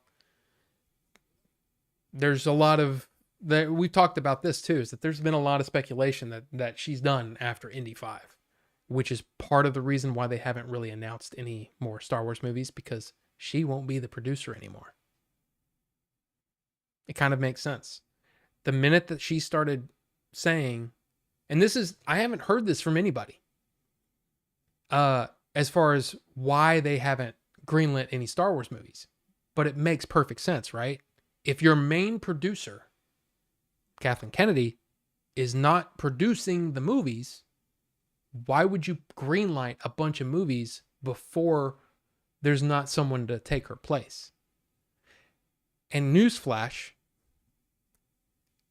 the person's already been chosen. The person that's going to take over for Kathleen Kennedy has already been chosen. Probably already been chosen. There's probably been talks. Because if she actually exits after Indiana Jones 5 comes out, the Dial of Destiny, right? If that movie comes out and immediately she leaves, you will know that yes, at this point in March, early March, they've already been having discussions, if not have already chosen the replacement for Kathleen Kennedy. It's just the way it works. They're not going to just go, oh, we're blindsided by it. No, all of this stuff is months, years in the making. That's my opinion. That's my opinion. I think they've already chosen somebody to replace her. And at that point, bam, we'll be getting a lot of information about what's coming next, which will be interesting because a lot of people in the know, which we'll get to, are saying that stuff is going to be announced at Celebration next month. We'll see. All I can say is I think Kathleen Kennedy is an absolute genius. She's been amazing her entire career. And like it or not, 4 out of the 5 movies that she produced for Lucasfilm / Disney made over $1 billion. I would say that's probably pretty awesome. It's pretty good. So, Mando is on Wednesday nights. Ninjinzu, absolutely. Mando is tonight. Well, I mean, it comes out at 2 a.m. Central Time, but yes, it's coming. It's coming. And from what I hear, there's been some people that have already seen episode 2, which irritates the hell out of me. I'm like, I'm not going to try to, let's hurry up and get my review out there, because guess what? There's people that have already seen it days ago and have had days to think about it. I should be able to sit on it and think about it. So what I might do for Last of Us and for Mando is to give it a day and put mine out the day after the show releases. So instead of doing Last of Us, for example, at 9:15 when the show's over, I run in here and try to record my thoughts and put it out. Why don't I give it a day? Because it's not helping my views at all. And not that I actually care that much, but it kind of sucks. It kind of sucks that these guys, they get the show so much earlier than me. And that's annoying. And I get it. Those guys are much bigger than me. They deserve it. Sure. But man, it sucks for me. So anyway. Honestly, she's almost 70. She should retire. Yeah. Enjoy the rest of your career, the rest of your life, Kathleen, because I think, again, she will go down to me as a Hall of Famer, Hall of Fame producer. I'm telling you, go look at her IMDb and tell me she's not a freaking legend. She is. And if Steven Spielberg, one of the best, if not the best director ever, is saying that she's the best producer he's ever had, I tend to listen to him over what were those other channels you mentioned earlier? Yeah. I'm pretty sure Steven Spielberg has a little more on the pulse of what's good when it comes to a producer. Anyway, sorry. I don't say that hatefully. I have great respect for her, even admiration at times, but she's almost as old as my father and she's made a lot of money. Enjoy your remaining years, Queen. That's the way I look at it. Mando is so good, annoyingly short episodes, but that's because I want more. Guess what? Produced by Kathleen Kennedy. Anyway, Stanley Kubrick is the best director of all time. I mean, hey, that's why I said one of. But Spielberg's definitely in the conversation. Wouldn't you agree? Wouldn't you agree? I think Kubrick, Ridley Scott, Steven Spielberg, John Ford, Martin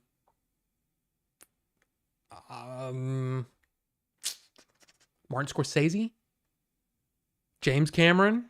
There's a lot of them, man. I'm saying that Spielberg absolutely, without a doubt, deserves to be in the conversation. And typically, I would take Spielberg's opinion over some neckbeard or, I don't know, a theoretical YouTuber out there.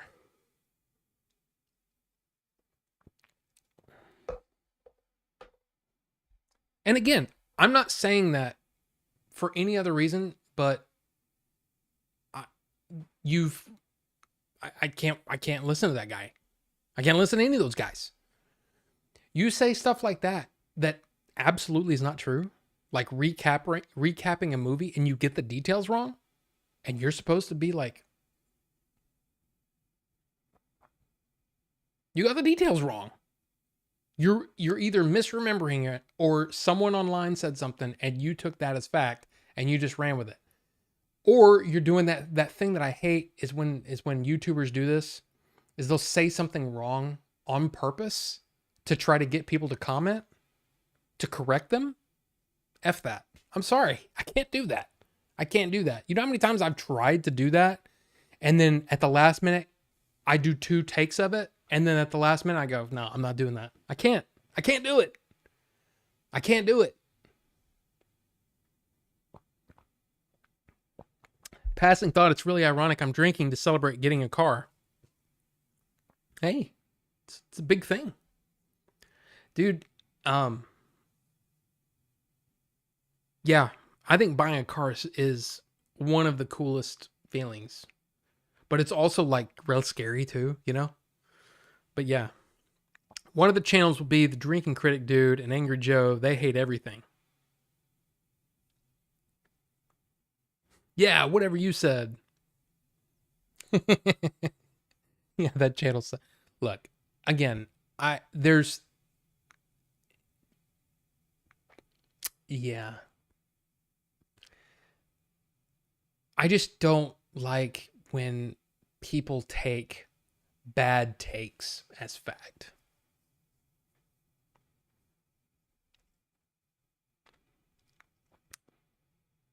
Or takes that are just based on incorrect facts. Anyway. Like when people bitch about the Fast movies and they're all, if only it was still just about racing like the first one, but the first one was about Brian catching Dom, not about racing. Okay. But no. Paul Vanderhoven. You mean Verhoeven is your favorite director? He never made a movie I didn't like, including Showgirls. You like Showgirls? That's the movie where I was like, Showgirls is the only movie that I can think of where I actually got tired of seeing someone naked. I was literally like, please, just keep your clothes on. Oh, nope. There's her boobs again. Just, I was tired. I was tired of her. There's a guy here in Dallas Fort Worth who was kind of infamous, kind of a shock jock, kind of, I mean, not exactly like Howard Stern, but he kind of had a big reputation. And one of the things that he said has always stuck in my head, and I'm pretty sure it was him that said it. I could be wrong. You might have heard this from someone else, but anyway, he said, show me the most beautiful woman in the world, and I'll show you a guy that's tired of effing her. And I went,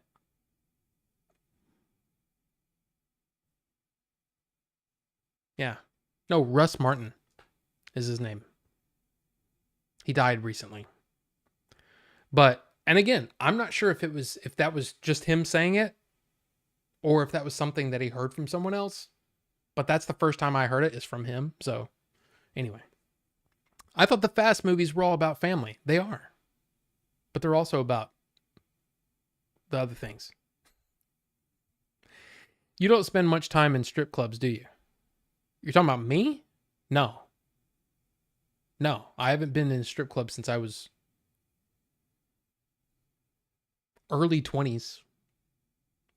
Before I was married. I haven't been in a strip club since.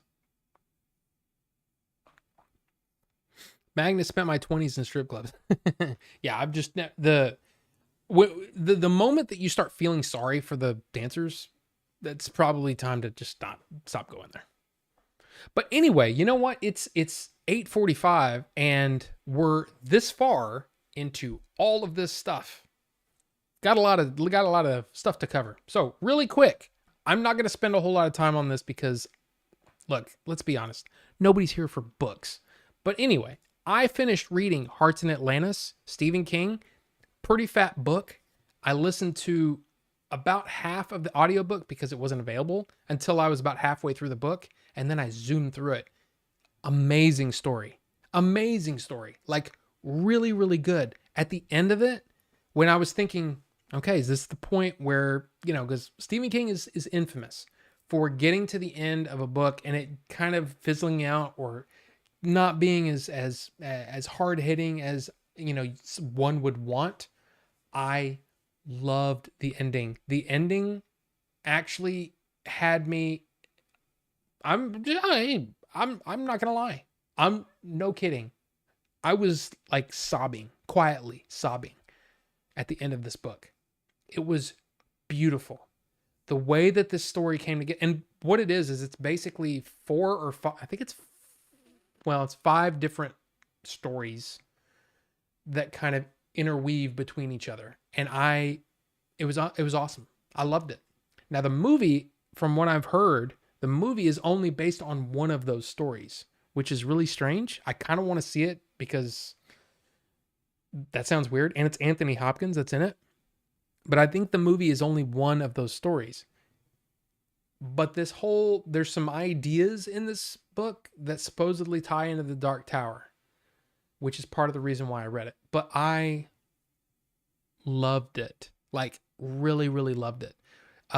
William Hurt narrated, I would say about 55% of it, 60% of it. And then Stephen King himself read the rest of it. It's really cool. And I really, really enjoyed it. So, Hearts in Atlantis. It's actually really, really good. So, there you go. Awesome. And now, not alongside All-Star Superman, I am now reading for the 3rd time Fellowship of the Ring. So, there you go. There you go. Fellowship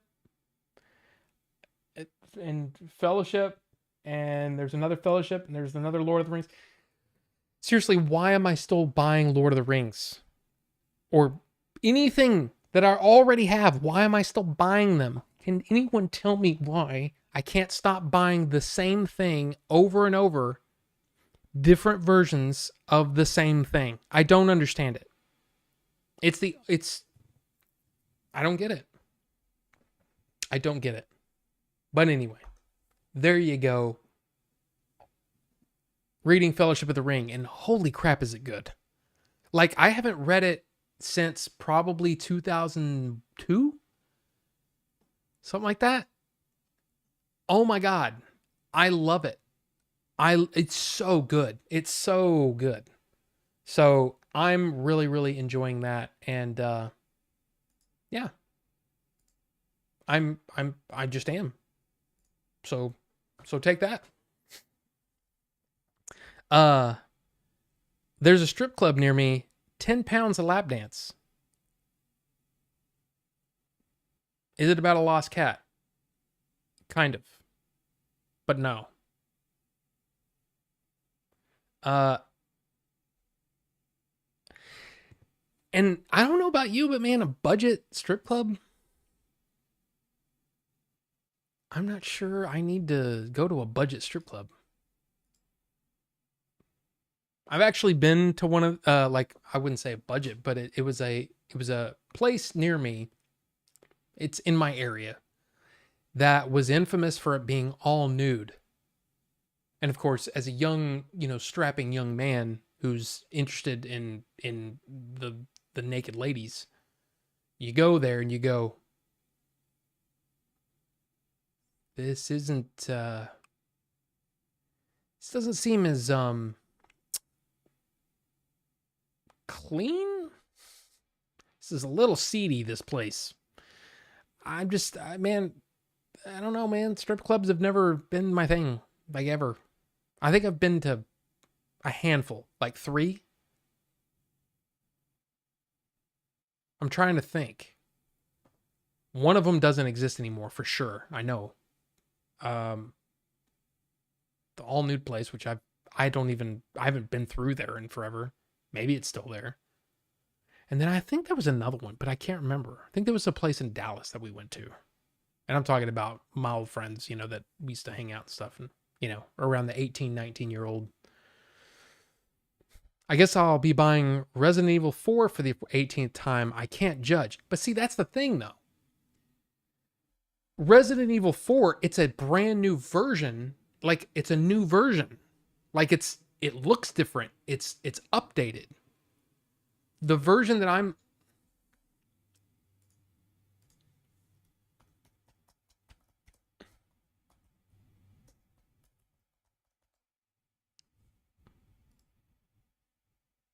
Okay, where?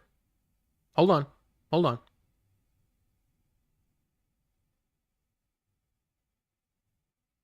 Okay, that's apparently not what it's called. Um,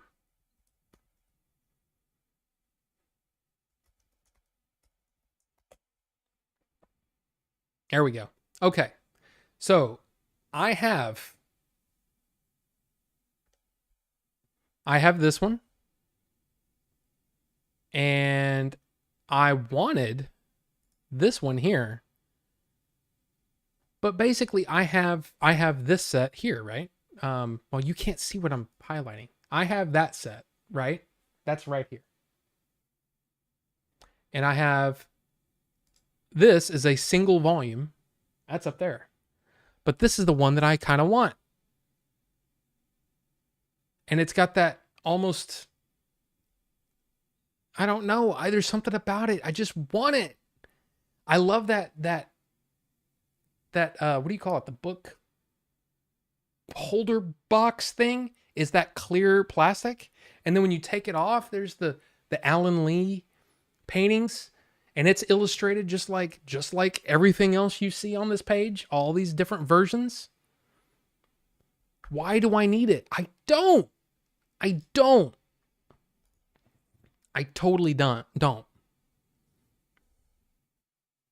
Okay, wait a minute. Throw nickels. Yeah, I don't know about that, but I don't like people enough to go to a strip club and spend money on them. I mean, I don't know. It just lost the appeal when I got married, I guess. Strip clubs in Mexico make the ones in USA look PG rated. Yeah. 10 pounds of dance while I weigh 185. That's a lot of dances. Jeff, you son of a... Try the ones in West Virginia. Yikes. The strip club near me, one lady who works there is called Big Mabel. She's only 5 pounds of dance. Getting off track here. Hey, this show is whatever it is, because that's basically what happens. I don't want to go back to Mexico either. Too many Mexicans there who assume I speak Spanish since I'm so brown. Resident Evil 4 was so great it didn't need a remake. Just get the HD Project mod. True, but not everybody has a PC, as we have discussed before, Magnus. You know this. Just like the Switch. Saying that Zelda Breath of the Wild shouldn't be played on the Switch is crazy. Because it's what it was made for. Anyway, I've already seen a lot on RE4 and Remake that I don't like. Oh, really? I tell them I speak Portuguese. I never tell anyone in other countries that I'm American. Christian VS, that's for single dudes. I don't know. I'm not judging or anything like that. It's just not for me. It's really never been for me. But then again, I also don't drink either. And I'm not trying to make a correlation. I'm just saying I'm not a drinker either. So there's plenty of things that I don't do that people do.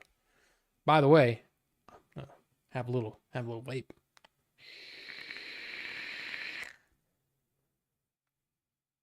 Dude, I just wish that this had more oomph to it as far as like, because man, this is such a cool mod and a cool tank. It looks like the tank was made for this mod, and it's just cool. But man, it's kind of low power and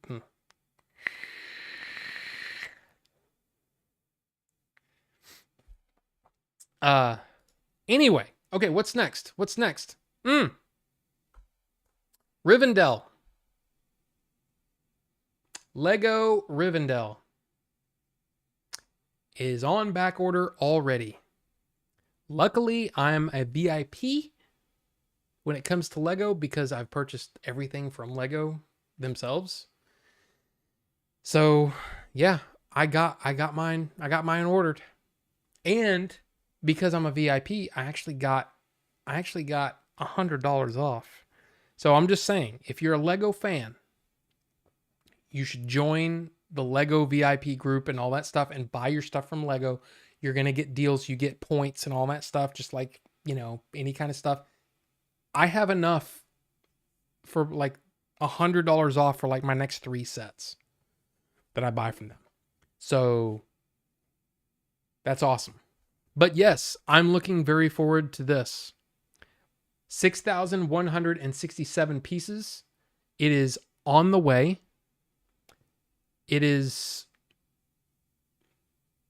I'm not sure when it's going to get here. Let me see if I have. Okay, why didn't I keep that? This says arrives March 8th through the 9th. That's tomorrow or Thursday. I don't think that's true because the actual tracking shows, Thursday, March 9th. Okay. Earlier it just said, we'll see when it gets here, Let me see what both of them say March 9th by 7 p.m. Sweet. So we'll see. I'm excited. I'm excited for this. And also the VIP, this went on sale today. It went on sale, VIP early access on this starts 3/5. So yeah, I was able to order it like straight up when March 5th happened. So yeah, awesome. I want that set so bad, not Gary. I'm excited. The problem is I know that it's going to be a while before I put it together because the wife wants to put it together too, and she's been very, very busy with work and such. And we also have 3 other sets to build. So it's going to be a while. But I will definitely show it off on stream. Do you have a Lego Death Star? I do. I do. I have the second version of it. Because there was a first, the second version has updated figures. The figures have a different like paint scheme. I have the second one, whatever that one is. Or Millennium Falcon. Yes, I have Millennium Falcon as well. Because I'm crazy. I want the vape, but that Rivendell is amazing. Yeah, this I don't even think they sell this mod anymore. This is by, it's called the Horizon Evo by them. Okay, let me do this. Horizon Evo mod. Tech Division. Tech Division is the TEK, by the way, division. If you want to look it up. But as far as I know, they make new mods in this style, but not 3D printed like this. It's a nice 3D print too. It's not like your typical, this is like quality 3D print, you know what I mean? I have a 3D printed mod in here somewhere. Oh, I think it's in the box in my closet. But yeah, anyway. Ship by March 23rd. Yes. The best of luck with that. That looks so awesome. YouTube short sections of the set. I mean, that might be an idea. Does the Lego Death Star open up and can you see inside it? I don't have it built. It's boxed. Let me see.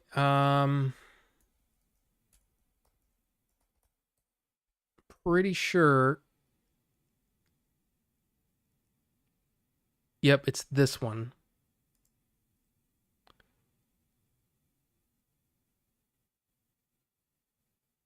It's this one. Why is it so zoomed in? It's this one.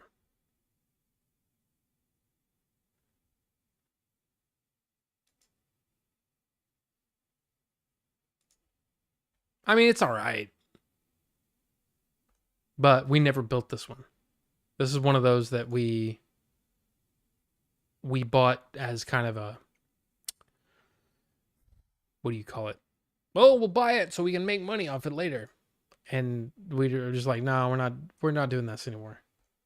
But yeah, that's the one. That's a better picture of it anyway. But yeah, the figures are a better, they just look better. Does it show the figures by themselves? I guess not. Hey, those kids look happy though, But anyway. Would be cool YouTube video to film you putting Rivendell together and time lapse it. Yeah, I've thought about that, but part of it is I only have this one camera and I don't like disconnecting all that and getting it set up again. It's just kind of a pain. And plus there's so many of those time lapse things out there that I'm kind of like, and my wife doesn't want to be on camera. So it's kind of one of those things where it's like, okay, how do we do this? How does this work? So I don't know. Maybe I don't know. We'll figure it out. I'll do something. Because I still want to do something on the Titanic. Show off that. That's freaking cool. But anyway, let's get through some of the news. First off, there is a movie coming out that we've briefly talked about on Discord, but the poster got released.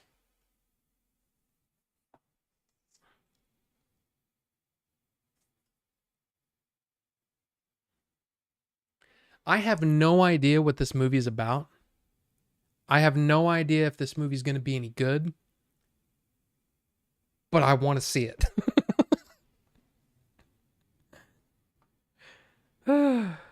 Would be just show it off at the end, Rob. That'll do for me. Well, I mean, we'll see. We'll see what I might do a YouTube short on it. I don't know. We'll see. But yeah, I don't know, man.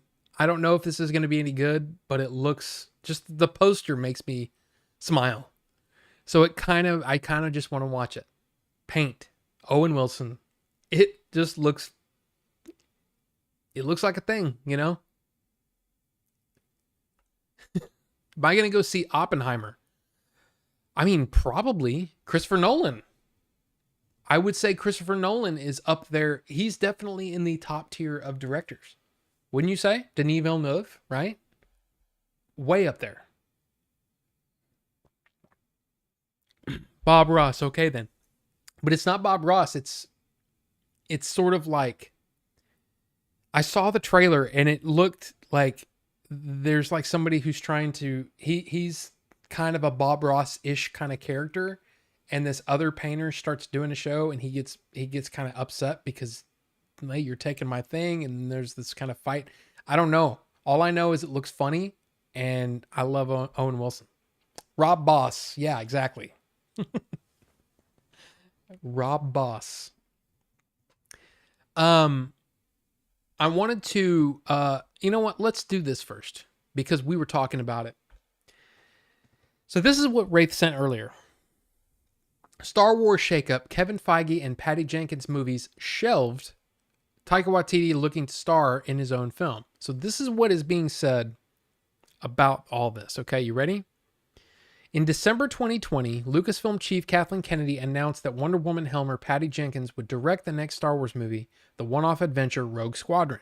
But in September 2022, Disney pulled the title from its scheduled December 2023 release, and sources with knowledge of the production say it is no longer in active development at the studio. Again, this is important because this is from Variety. Variety is saying sources with knowledge of the production say it is no longer in active development at the studio. So, think about what they've been doing. Think about what Lucasfilm has been doing, of course, at the Disney, like their little, hey, we're doing all this stuff, right? At their Disney Expo. That is what they, is it D23? It was a fan investor, it was an investor day. Investor day is when all of this stuff got announced, right? A rep for Lucasfilm did not respond to a request for comment. In December, Jenkins said in a statement that she was still developing Rogue Squadron, but I don't know if it will happen or not. Here's the thing that's really bad about what Lucasfilm / Disney have been doing lately. They've been announcing things that are in development, but they have not been greenlit. And that's a problem. Because just because something's being developed doesn't mean it's actually going to go to filming. That's just the first part of the project or part of the process, not project. To give you clarification on this, my script that I'm writing technically is in development. There's no funding. There's no green light by a studio. There's no anything. I could finish the script and hand it over to Billy J and Melvor and whoever else, and they read it and they go, Rob, you are the worst writer in the history of writers. This is absolute trash. Guess what? Technically, at that point, it would still be in development, because then we could take the shell of the idea and try to write a new story and have someone else with more talent write it. Right? So, but that doesn't mean that we're funded. It doesn't mean that we're going to actually make the movie.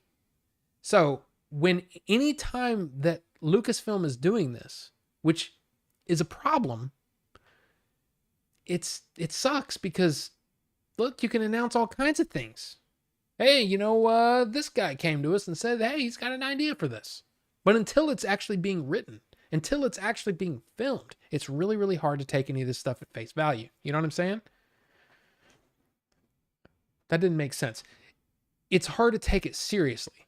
You have to take it at face value. This is in development, which means we're at the beginning stages of this process. Rogue Squadron, the way that they did that made you think, oh, dude, this is going right now. Why did they film that whole thing, with Patty Jenkins putting on the flight suit and walking up to an X-Wing on the tarmac? Why did they do all that if they weren't going to do it? Well, they were trying to get investors to buy into more of Disney. It's basically an investor thing for Disney. Yeah, they wanted to try to get as many people excited as possible so that they could, I don't know, buy more shares of Disney, pump more into Disney's. There's a lot of reasons to do all that. The problem is, none of it ever happened. Going further, meanwhile, Variety has learned that a possible Star Wars feature produced by Marvel Studios chief Kevin Feige is also no longer in active development at Lucasfilm. Same thing. Kevin Feige probably had a conversation with somebody and said, I got a pretty good idea for a Star Wars movie. Never happened. That probably happened, but that just because you have an idea for something doesn't mean that it's going to be whatever. And then people report on it, and then it gets out there. Oh my God, Kevin Feige is going to do a Star Wars movie. Oh, that's great. But it really shouldn't matter unless they're on set filming. That's when it matters. That's when it becomes real, is that they're filming it. And even then, as we've learned, just because you film something doesn't mean it's going to get released. Batgirl. So who knows? So how much of this news is actually worth talking about? You know what I mean? I think that Rian Johnson trilogy won't happen. There's a really good chance it won't happen. Why? Because Kathleen Kennedy was the one that was really sort of saying that Rian Johnson is he's awesome. This is awesome. Kathleen Kennedy probably went to Bob Iger and said, you're not going to believe this shit. This movie is amazing. Yeah, it's got problems, but the movie's great. The movie comes out, makes $1 billion. But then some fans go nuts online about it. Disney freaks out. Oh my God, we got a problem. People don't like Star Wars anymore. Well, we gotta fix that. What do? We read Reddit. You know what I'm saying? You won't. I'm just saying. I think that a lot of things snowballed after The Last Jedi. And I really think it was Papa Iger doing that, pulling the strings, not Kathleen Kennedy. I have this theory. And it's based on nothing but my own viewpoint on what I think a producer actually does and her track record. But anyway, they were very trigger happy with approving their projects. Again, a lot of this stuff was announced during the Disney Investor Day thing, which was doing what? Trying to get your investors to be happy about what's coming. But the problem is all this stuff was just in development. It doesn't mean... Did I tell the molestation? Yes, I did. Yes, I did, Billy. Briefly. But yes, Lance Henriksen. Yes. But anyway, here's a little more. Yes, the Rian Johnson trilogy will probably never happen. Why? Because Kathleen Kennedy, at least from what we've heard, is on her way out. Kathleen Kennedy was the one saying that Rian Johnson is the future, right? This trilogy this is awesome. We're gonna make this thing with him. Of course, Disney, after the release of The Last Jedi, the fan response, they said there's probably no way that's gonna happen. And Kathleen Kennedy was probably like, what are you talking about? This guy's a really, really skilled storyteller. Why would we not want to get behind him to do something, especially when something's completely different, totally separated from The Last Jedi? Then finally, Kathleen Kennedy is like, again, hasn't been announced. But if she really is on her way out and that Indiana Jones 5 is her last movie, why would Rian Johnson want to work with anyone else? I just don't think it's going to happen.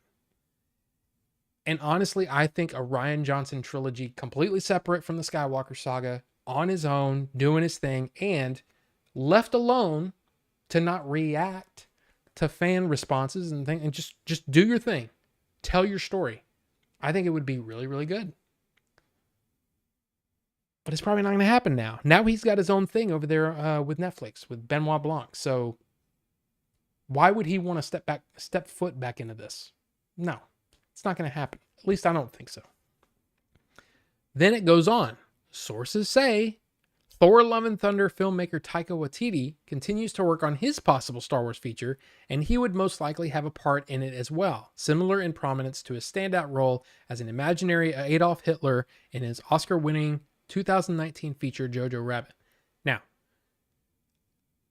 Taika Waititi has been pretty much success after success after success until Thor Love and Thunder.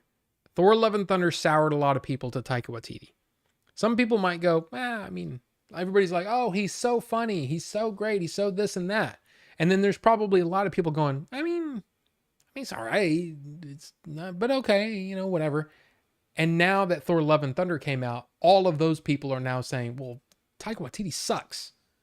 I don't think Taika Waititi sucks. I just think he had a bad day at the office. Or a bad few months at the office.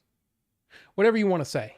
Thor Love and Thunder wasn't well received. I still haven't seen it. So, who knows? But really, when it comes down to it, there's not a whole lot of new news here. Just because they said, oh yeah, Kevin Feige and Patty Jenkins movies are now shelved. Yeah, they probably already were. And all of this was... Patty Jenkins was probably like, well, yeah, I still want to do it. But I haven't heard anything. But again, if Kathleen Kennedy is on her way out, it's just my opinion. But yeah, the freaking Lance Henriksen. Oh my God, no, it's so funny. Which is just a weird thing, man. This guy that I've grown up watching, since I was 10 years old, 11 years old, probably. I was probably 11 first time I saw Aliens. Loving this guy. And then in Terminator, Yeah, man. You ever see this car? That guy, right? In the police station, right? He's awesome. Anyway, George Lucas doesn't give a damn about any of this drama. He's made his money. Oh yeah. He doesn't care. Can go to the grave a wealthy man. Yeah, there's probably a bit of it that I don't know anything really about George Lucas as a person. Everything that we've learned about him has always been in context with the movies he's made. But I'm curious if he's sitting there going, trash. Like, is he looking at The Mandalorian, for example, and going, man, Dave, you kind of were my right-hand man. You kind of were the heir apparent. And you're making The Mandalorian? I don't know. Maybe he loves it. Maybe he thinks The Mandalorian is like the best thing ever. What does he think of Andor? Because Andor is like a lot more serious, a lot more adult, than anything that's really come before. I wonder what he thinks of that. But who knows? What? He just walked up to you out of nowhere. I know. It's so weird. Johnson also wrote and directed my least favorite Breaking Bad episode.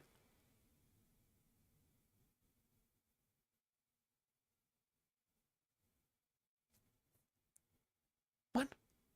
Really? Because I thought he wrote and directed one of the best episodes. But I don't know everything that he did with Breaking Bad. I don't know, maybe. I remember Lance Henriksen as the bad guy in Hard Target. There you go. Whoa, titty. What is that? Did I bring up something that I shouldn't have? Something in my history? All right. Let's move on with the episode with Walt trying to kill the fly. I remember it, but I don't really remember it. Wait a minute.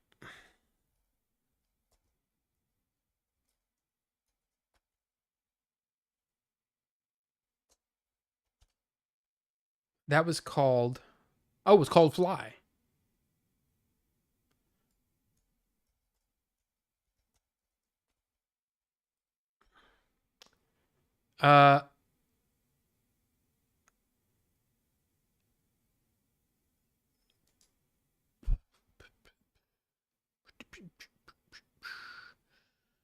Oh, come on. I hate websites like this. Ozymandias.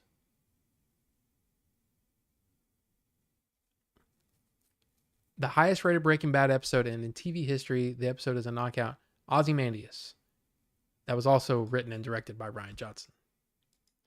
But look, the guy said he, and maybe this is why people don't like him for Star Wars, is because he said, yeah, I like to make stuff that works for some people and it doesn't work for others.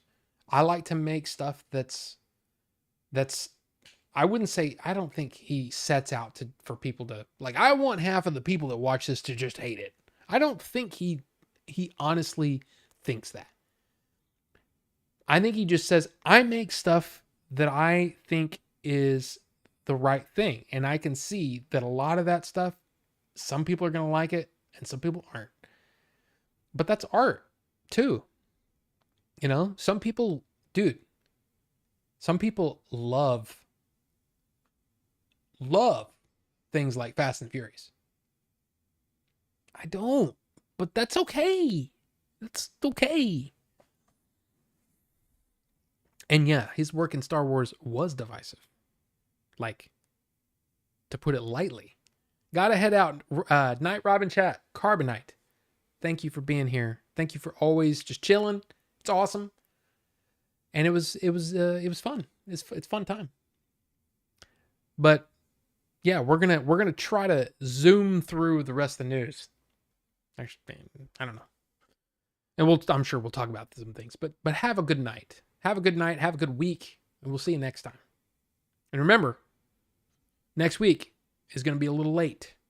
By the way, for those of you who hadn't seen or heard, if you weren't here at the beginning, I announced that next week I'm going to be on Matt Retro Wolf, his show. So I don't know if and when we'll do. It depends on how late they go. Like if they go for 3 hours, I might not want to do another 3 hours over here. But theirs starts at 6 p.m. So an hour before Order 42 starts. But it's supposed to be about the hidden gems, hidden movie gems. I've done his show once before and it was a lot of fun. So yeah, So just in case you didn't know, next week, time starting May or just, hey, I don't know. Like, I don't have any information for you, really. Except I'm going to be on their show at 6 p.m. and then we may or may not do a show depending on how late we go over there. But anyway, next up, if you have any questions, please contact your local representative. Anyway, from season 2, the trailer is out. Now, this is a show that Leon was basically begging me to watch. It wasn't available on any of my streaming services. So, yeah. I was just like, yeah, I'll watch it at some point. And when he was here, he made me purchase the first episode. And I really enjoyed it. I showed it to April. She really enjoyed it. I bought the whole season and was trying, and okay, we got the whole season from, let's watch it. Oh, yeah, I can't right now, blah, blah, blah. Whatever. She's busy. And hey, look, if she wants to do something else, I'm cool with that. Because she brings home the bacon, if you know what I mean. Like good bacon too. Like tasty bacon. You know what I'm saying? The bacon that kind of melts in your mouth. Really good bacon. Anyway. So, we finally started watching it. And she's like, I can't watch this. This is not doing much for my anxiety. So, can't watch this show. It's like, okay. So I started watching it, finished it, really enjoyed it. Like, really enjoyed it. The biggest problem, this is very much like Lost in that by the end of the season, you kind of have more questions than you got answers. You know what I mean? But I'm intrigued by this show and I want to see it. I'm ready for season 2. The problem is it's going to be on MGM Plus. I don't even know what that is. Is there? I didn't even know. So we'll see. We'll see what happens. But anyway, from season 2, for those of you who enjoy the show, I really enjoy it. It's very creepy and weird. Just watch the trailer, and it may be something for you. MGM has their own thing. Yeah, I guess. MGM Plus. It's a cable network? I thought it was on like Epix or something like that.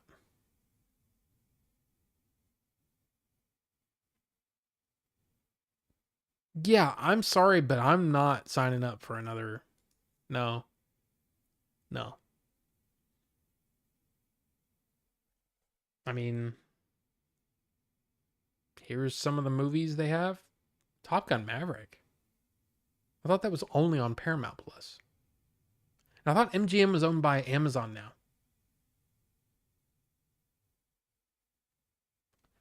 I don't know. But there you go. They have a thing. From Hell, 8-episode series on Netflix. Did you ever read From Hell? That, no. Is that? I saw the movie and was like, isn't that another Jack the Ripper? Alan Moore. Okay. I never read it. But was the series any good?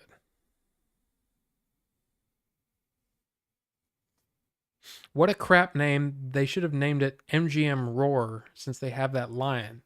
I mean, why not? Why not go that way? I mean, seriously, it's like I don't understand why it's. I mean, I do understand it, but man, the fact that every studio has to have their own thing. Sony actually came out the other day and said, hey, we're very happy not having our own streaming service because we don't have to worry about it, and all we do is whatever pays the highest, we'll give that streaming service the movie. I'm like, I mean, sure. The movie was bad. The comic is great. The Netflix series doesn't exist. I was just hoping. Oh, not From Hell. I got you now. But no, maybe I ought to look that one up and see if I can get that one. Just curious.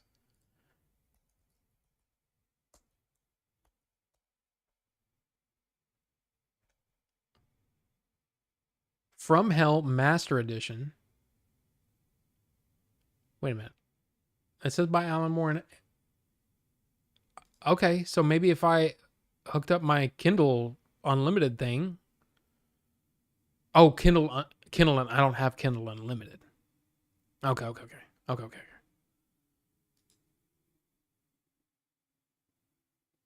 Part of From Hell.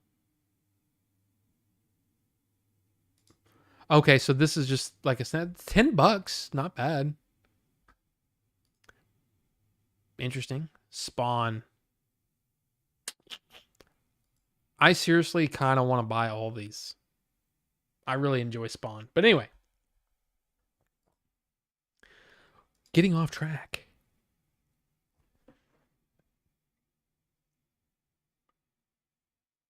Rob Rivera, welcome. Good to see you.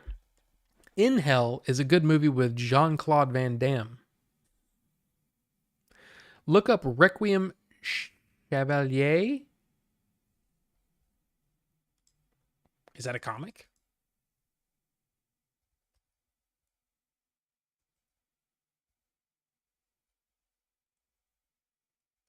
Is that even how you say it? This?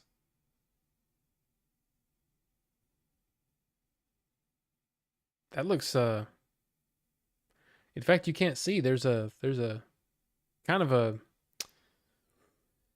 a like a lady with very little clothes on down there. Yes, it's great. Is it a comic series? I guess it is. And then there are books. Okay. I'd have to find out a little bit more about it because it doesn't. I'll be honest with you, it doesn't look like exactly my kind of speed. But you know what? I've read a bunch of stuff like that has just been like not my thing, and yet I love it. So you never know. Now I wanted to bring this up because I saw this poster and was like, wow, that is two really attractive people. Chris Evans and Ana de Armas face an explosive adventure in new Ghosted poster. Ghosted is the name of the movie for Apple TV Plus. And I watched the trailer and wow, it's terrible. Like, it's bad. It looks, I don't know. It looks really bad though. And it's a shame because it starts off and you kind of go, okay, this could be kind of fun. And it's like, oh, wow.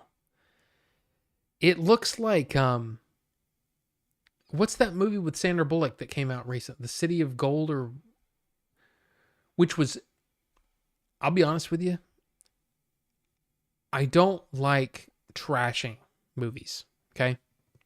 I don't like it. I've said it before. I've worked on a movie before. I know that there are people that have worked on that thing that probably, put their heart and soul into it. They worked really, really hard to bring that movie to get it through production, set design, costume design, all this stuff, right? But man, that movie sucked. I couldn't stand that movie. It's like, I think I'd give it 1 out of 4 stars. It was that bad. I'm sitting there going, this is one of the worst movies I've seen in a long time. A comedy that's not funny. The romance is ridiculous. That's what this movie looks like to me. This movie looks like it's the same writers or something. It looks bad. And it's a shame because they're both like gorgeous. But man, looks so bad. So bad. And I just wanted to bring it to your attention that we could be in for like some trash. Which, here's the thing. I'm not going to say that no one...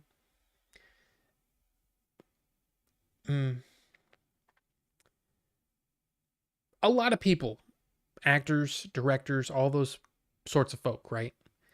You can have a bad movie and recuperate, right? You can bounce back. But Ana de Armas is really it's kind of soon for her to be in a bunch of stinkers. You know what I mean? It's bad. It looks, just watch the trailer if you don't believe me. And again, I think Chris Evans is awesome. Love Chris Evans as an actor. I think he's great. Ana de Armas, she's really, really good. And she's good looking. You know what I mean? I'm rooting for her. But this, just watch the trailer if you don't believe me. Now, the number 3 box office winner of all time is coming to digital home stuff. Avatar: The Way of Water sets the digital release date and 3 hours of bonus material. Do I have a pet cat? No, I do not. I do not. I don't have a pet anything. No. But this is what it says. The Way of Water will be available from all major digital retailers, including Prime Video, Apple TV, Vudu, and Movies Anywhere on March 28th. Digital editions also will be available in 4K Ultra HD quality with Dolby Atmos audio. Of course, it will. It'll be interesting to see. This is digital retailers, so this doesn't mean that it's streaming yet. Like, it's not going to be streaming for free. It's going to be for sale just like anything else, starting March 28th. Digital editions will also be, I already said that. The Way of Water will come with more than 3 hours of never-before-seen bonus content featuring the filmmakers, cast, and crew. Among the bonus content will be featurettes on the challenges facing cast and crew as filmmakers, a look at the building of the world of Pandora, looks at Pandora's That's written weird. Looks at Pandora's returning and new characters, as well as bonuses on casting, stunts, and many other aspects on the making of the film. Bonus features? I love bonus features. I love making of stuff. I love commentaries. I love all that stuff. So, yeah. The problem is, I want this on disc. I don't want it digitally. Because most of the time, you buy the disc and you get the digital copy for free anyway. But I want the disc. So we'll see. We'll see what happens here. When the 4K disc will come out. But again, this is 20th Century Studios, also owned by Disney.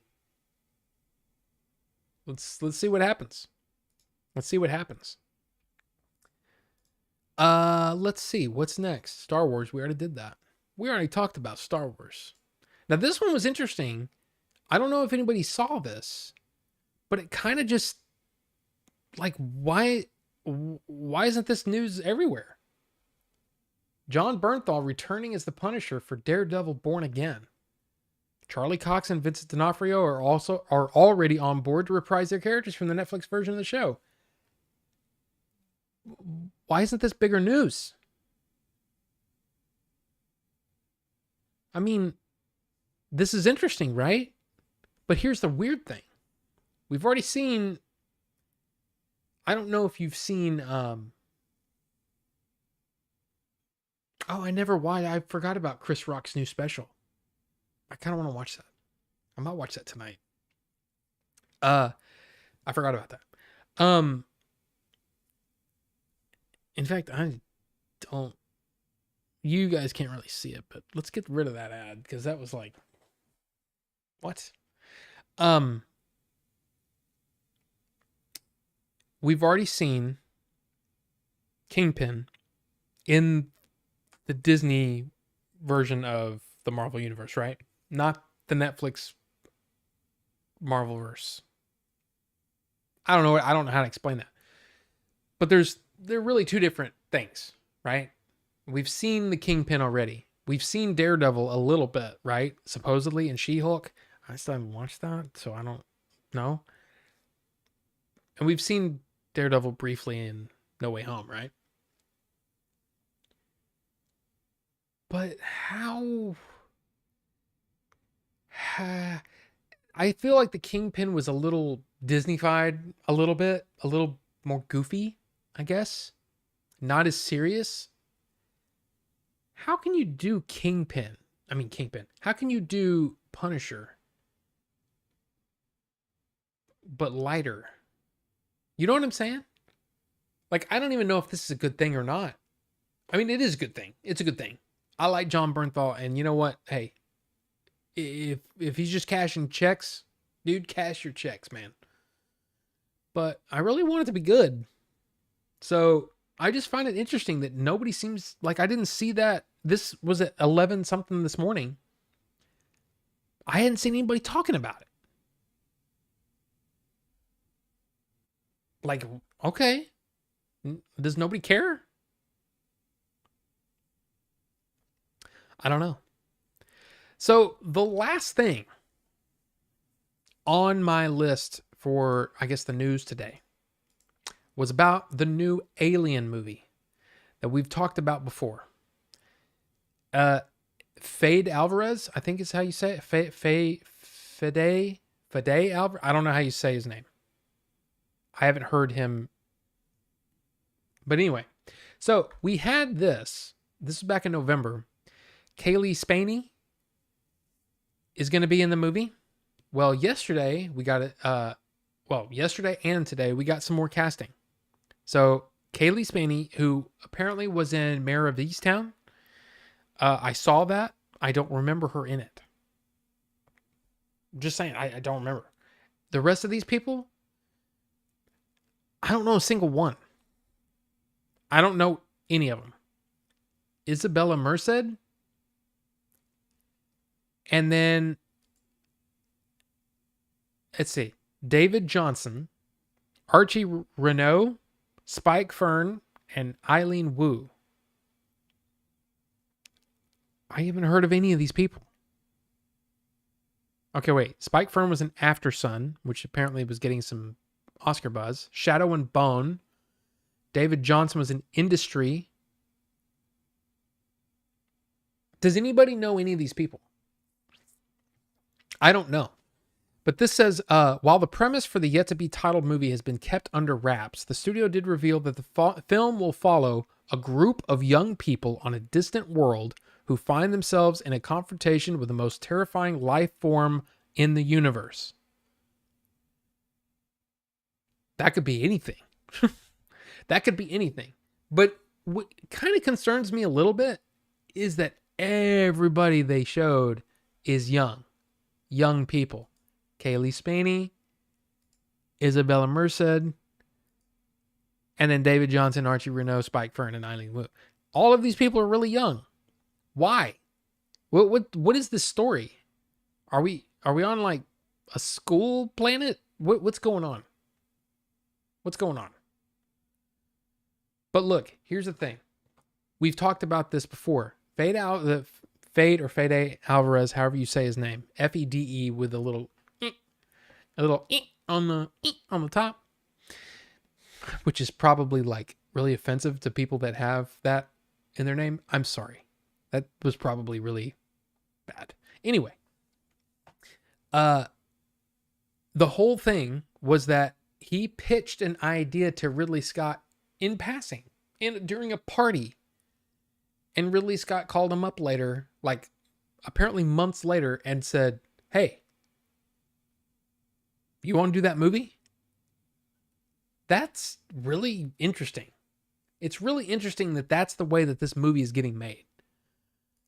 Is based on this idea, you know? It's kind of cool. So we'll see. We will see, I guess. And again, this is in development. Of course, they're casting, which means things are rolling, right? That's when you can start to get excited. Oh, the casting. Oh, they're casting for it. Okay, cool. And then when it goes into production, you're like, hey. But that's the other thing. This is going into production Thursday. This is filming starting Thursday. So it's happening.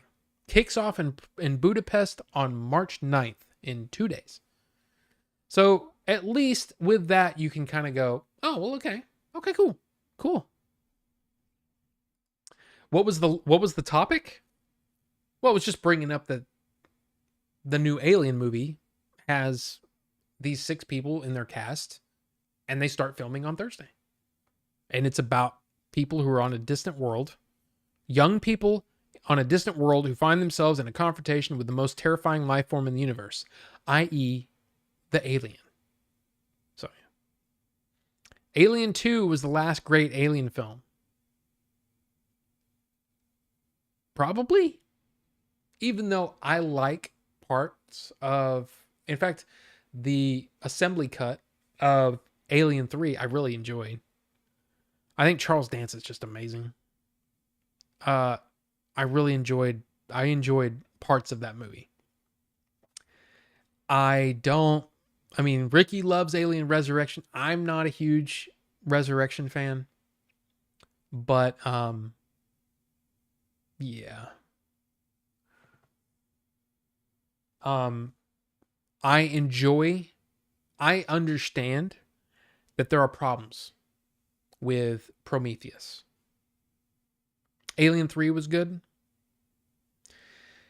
Yeah, I understand that there are problems with Prometheus. But I really like it. I really like some of the ideas in it. And again, I can't divorce what happened during the screening, during opening night, watching Alien or watching Prometheus.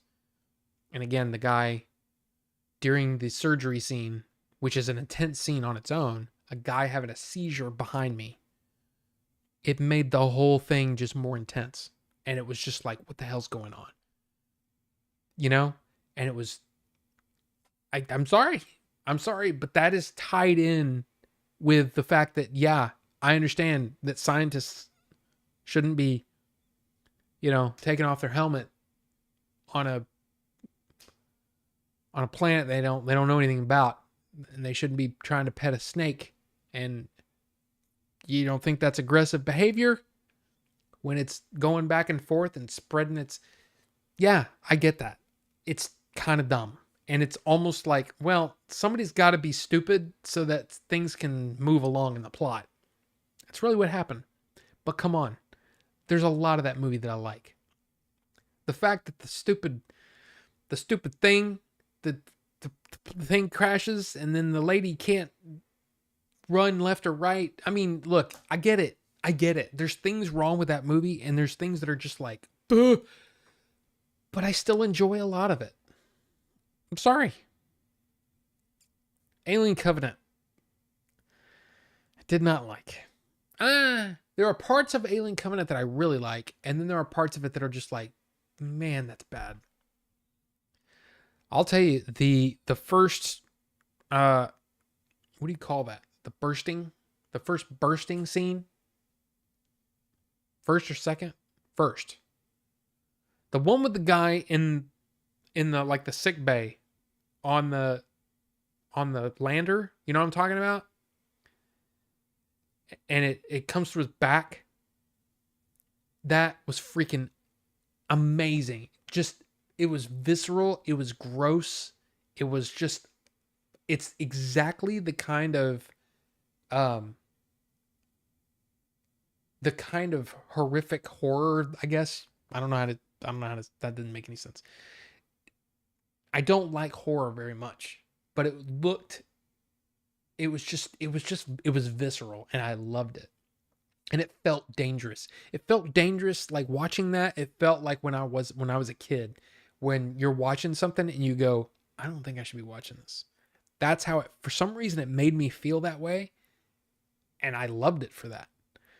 But there's a lot of problems in that movie. That movie has some big issues, So you walked out of the theater in Prometheus. Wow. Did the ambulance come and take him out? No. His friends took him out. And I think it's because of all the flashes, during that scene. I like the atmosphere of all the Alien movies in Event Horizon. Love me some Event Horizon. I'll tell you this. Event Horizon, I remember liking it when it came out. Or I remember thinking, oh, that was a good time. And I was with friends or whatever. I watched it recently. And I'm just being honest. I thought it was bad. There are things in that movie that just don't make sense. And even the horror elements of it are like, but what? Why? Why did that happen? I didn't like that one. And the thing is, I love Sam Neill. I think Sam Neill is like, you need somebody cool to be in your movie, put in Sam Neill. But for some reason, I did not like it. I don't like it. Event Horizon is hurt by all the censorship in it. What censorship? This is also the director that made the first Mortal Kombat, is it not? There's definitely some problems in the direction in that movie.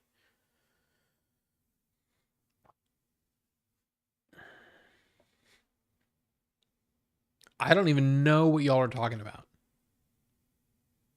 And I don't really want to say that on YouTube. A lot of scenes cut away too early. I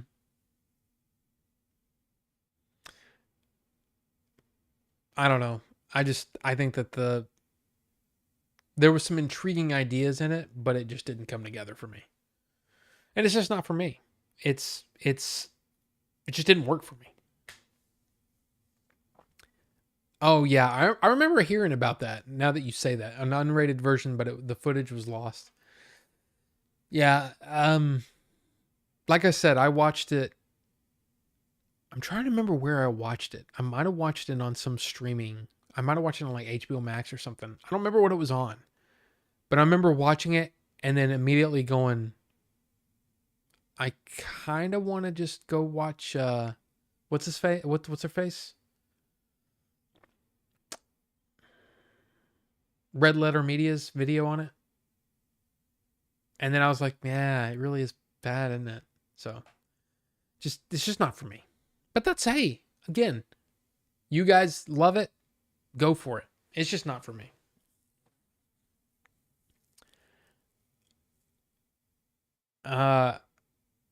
Unrated version of Natural Born Killers is far superior to the theatrical cut. I don't remember. I think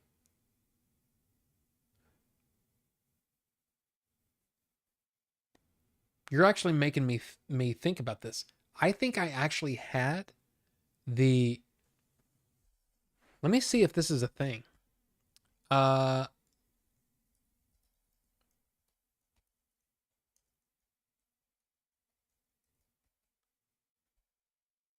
I did. Oh my God, I did have this.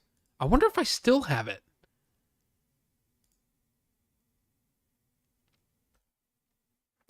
I had this double VHS that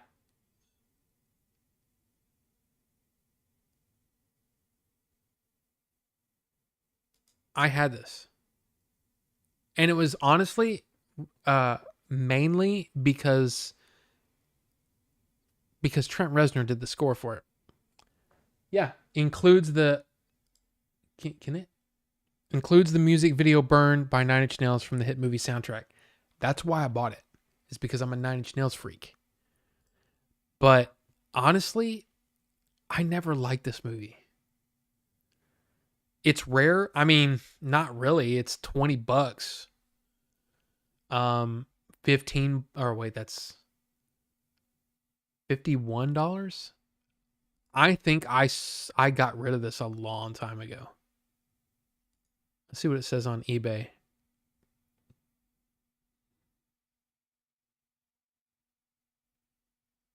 Really?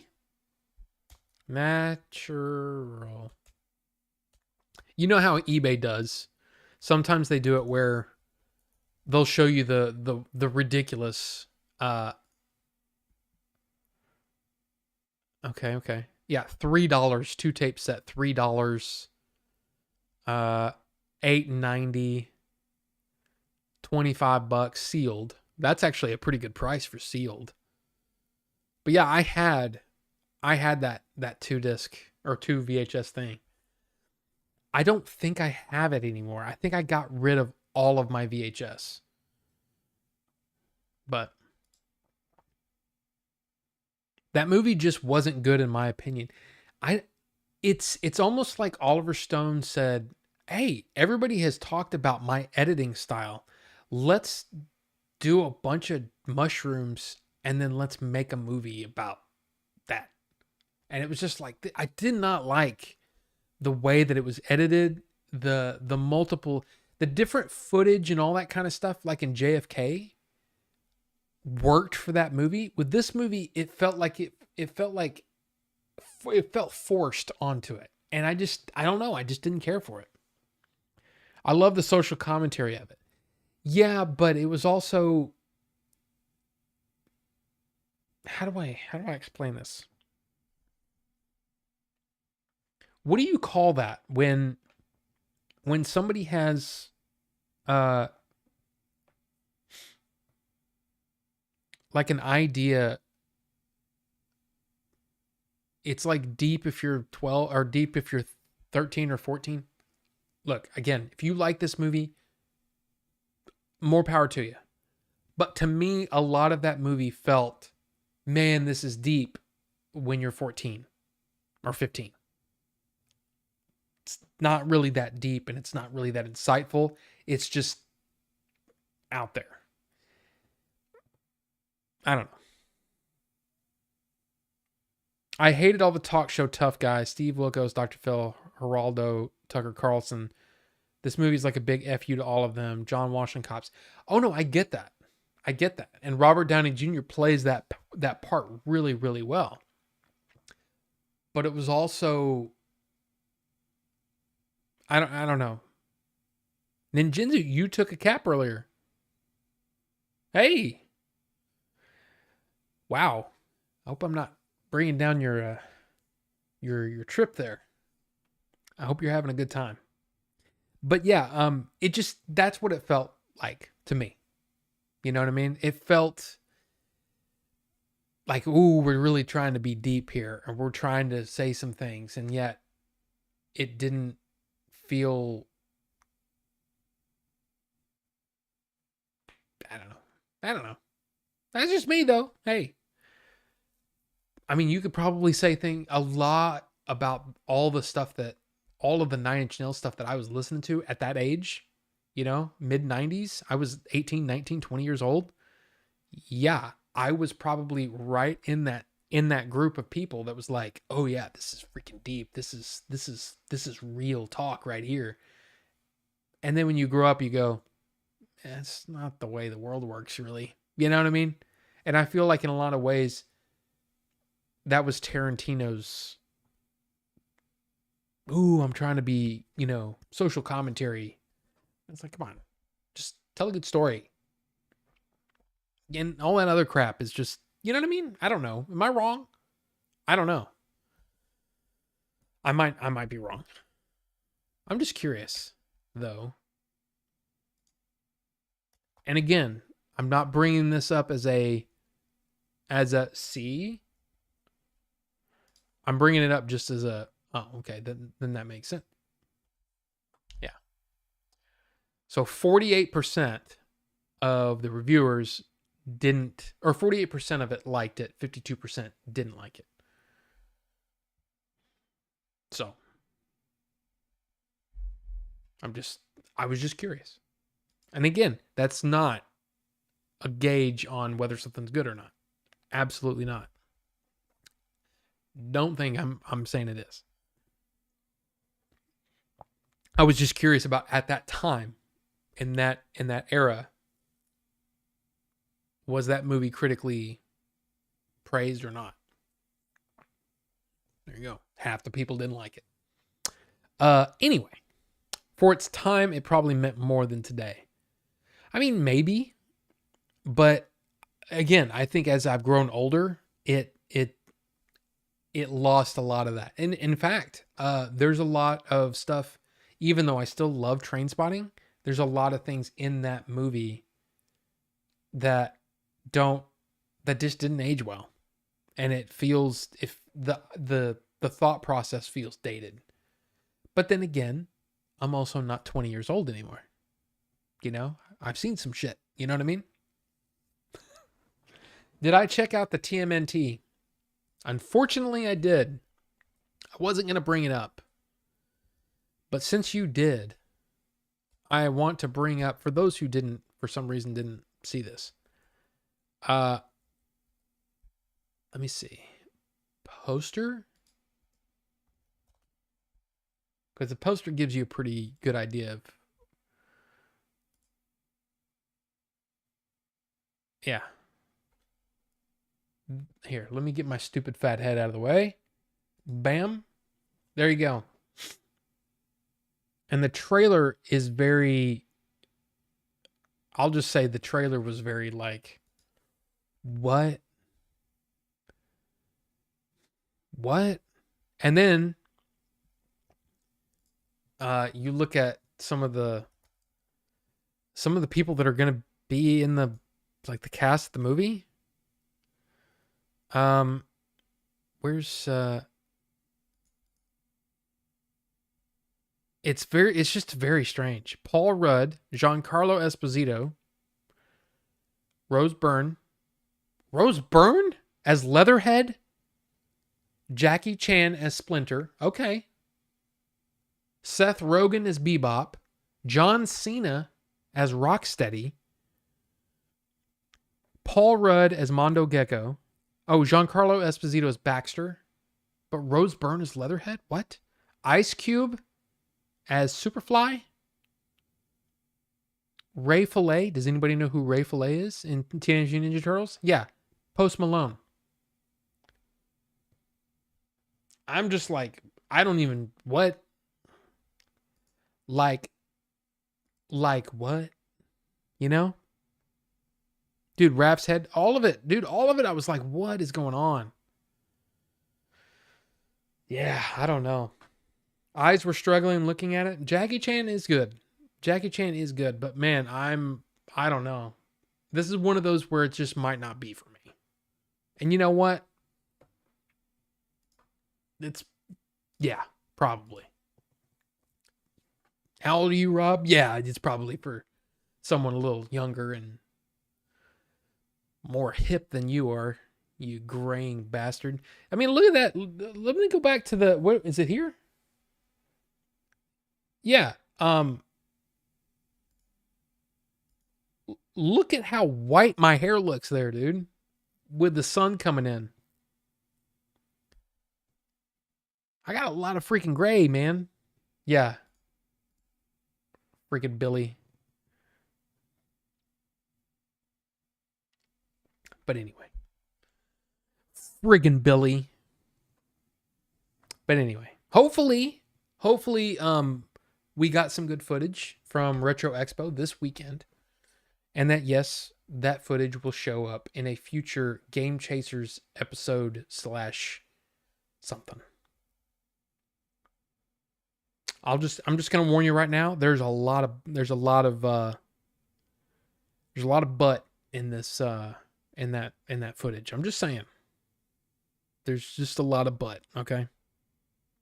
I just want them to keep the same designs of the 80s, right? Like, how is that so hard? Is that up there?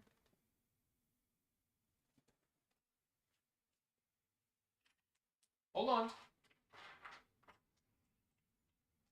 I want to show you something. Okay, if I can get these.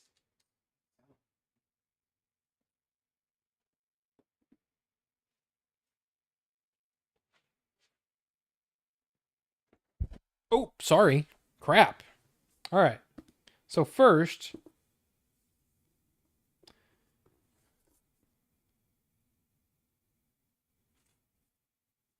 this is the original comic, yeah? Look at those designs.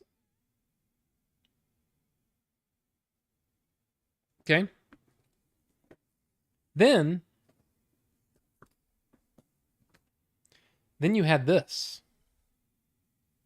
Stuff like this, right? But you know what? I still like these designs better than what we're seeing in this trailer. You know? I don't know, man. I've got volume 2 as well. Which never made sense. Collected book volume 1 and 2. Volume 1, volume 2. Those are different sizes. But Mirage Studios. TMNT 1990 movie best design.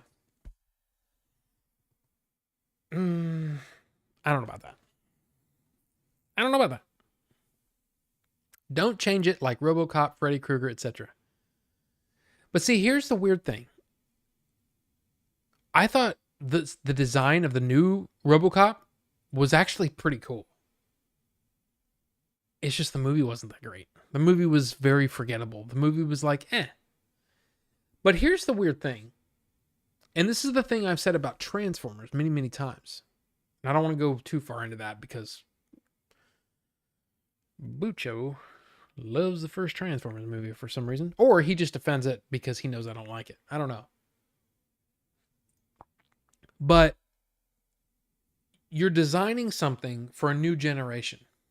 You're taking something that was beloved by one generation and you're making it new and fresh for a new generation. Why change the designs? Why go that far in the design? I mean, I don't understand why you change that. Because the new people, the people who have never seen Transformers before, they wouldn't know any difference because they didn't see the original. But then all the original people that loved it back then would see the new one and at least be able to say, yeah, those look similar to the designs that we had before. Maybe some new things, some new panels that open up, and there's some cool stuff that you can, all that. But I don't understand why you change designs of something that's already there and already established. I don't understand that. But then again, you could also look at animation styles change over the years. And this is in a style that is more today than before. Okay. I still don't get it, though. I still don't get it. It's just not, I don't get it. But then again, that's why I'm not working at a studio and making decisions like this. Because I would just go, why would you change that? Like, seriously, why? Well, because that style is hot right now, and the kids are going to buy more stuff than the people, the old adults would anyway. They'll watch it once, but these kids, if you make something that they like, boy, they'll watch it over and over and over. Maybe that's the thought process. I don't know. Will you get Just for Men hair dye like Steven Seagal? I mean, I don't know.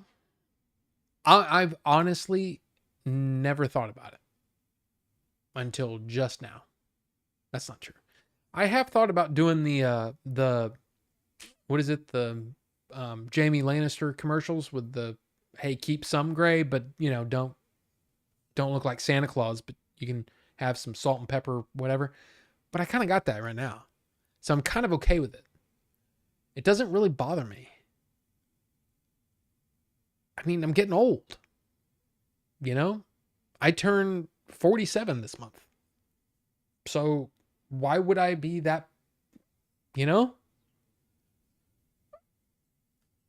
I trying to impress? What am I trying to prove? Nothing. I am who I am. Better or worse. I've got a big freaking crazy scar down my stomach. I'm not trying to like hide that or fix it or anything like that. So, yeah.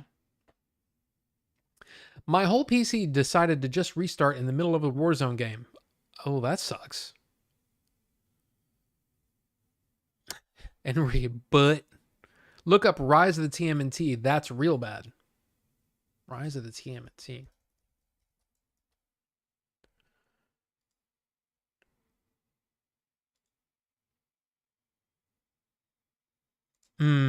Yeah. I don't like that style either. Why is Raphael so much bigger than the rest of them? Like, but why though? Why is he like the Hulk or something? What is going on? And what's with? Oh, my fat head's in the way.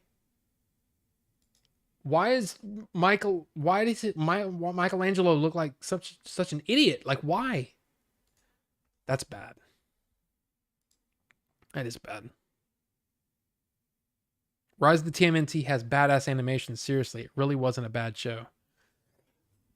He's the leader. Okay. Any birthday plans? Not really, but honestly, my big plan for my birthday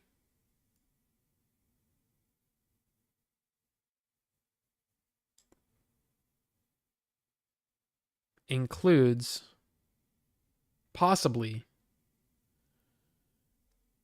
that. What can I say, man? What can I say? I want it. And I'm probably going to buy it. Even though there are no words in this book that will be any different than the six versions I already own. Like right here within. But I want that version. Have you ever done an escape room? No. No. No. I don't even know if that's, I'm sure there's somebody somewhere that does it here. As far as I know, it's just going to be another day. And I've always been, you think I'd love it? I'll say this. I'm all for you doing what you want to do for your birthday and you celebrating your birthday and other people celebrating your birthday, all that kind of stuff. For me, I've always been it's just another day. And even further when I really started, it's one of those things where, sometimes the more you learn, the more you become almost like an ass because you're constantly like trying to prove how smart you are. But it's one of those things where, like, when you learn that really when it comes down to it, to the universe at large, days on this planet don't matter, and that age is just a number so that we as humans can tell each other, hey, I'm going to be this old or this. It's basically an arbitrary amount of time. That 24 hours, which is, or however many seconds, whatever. Everything is an arbitrary amount it's arbitrary to everyone except Earth. Like, nobody cares. Like, if somebody's living on Mars right now and they grew up on Mars and we say, yeah, I'm 46 years old. They're like, what the hell's a year? What does that mean? Well, it takes 365 days for the Earth to go around the sun, and that's a year. What's a day?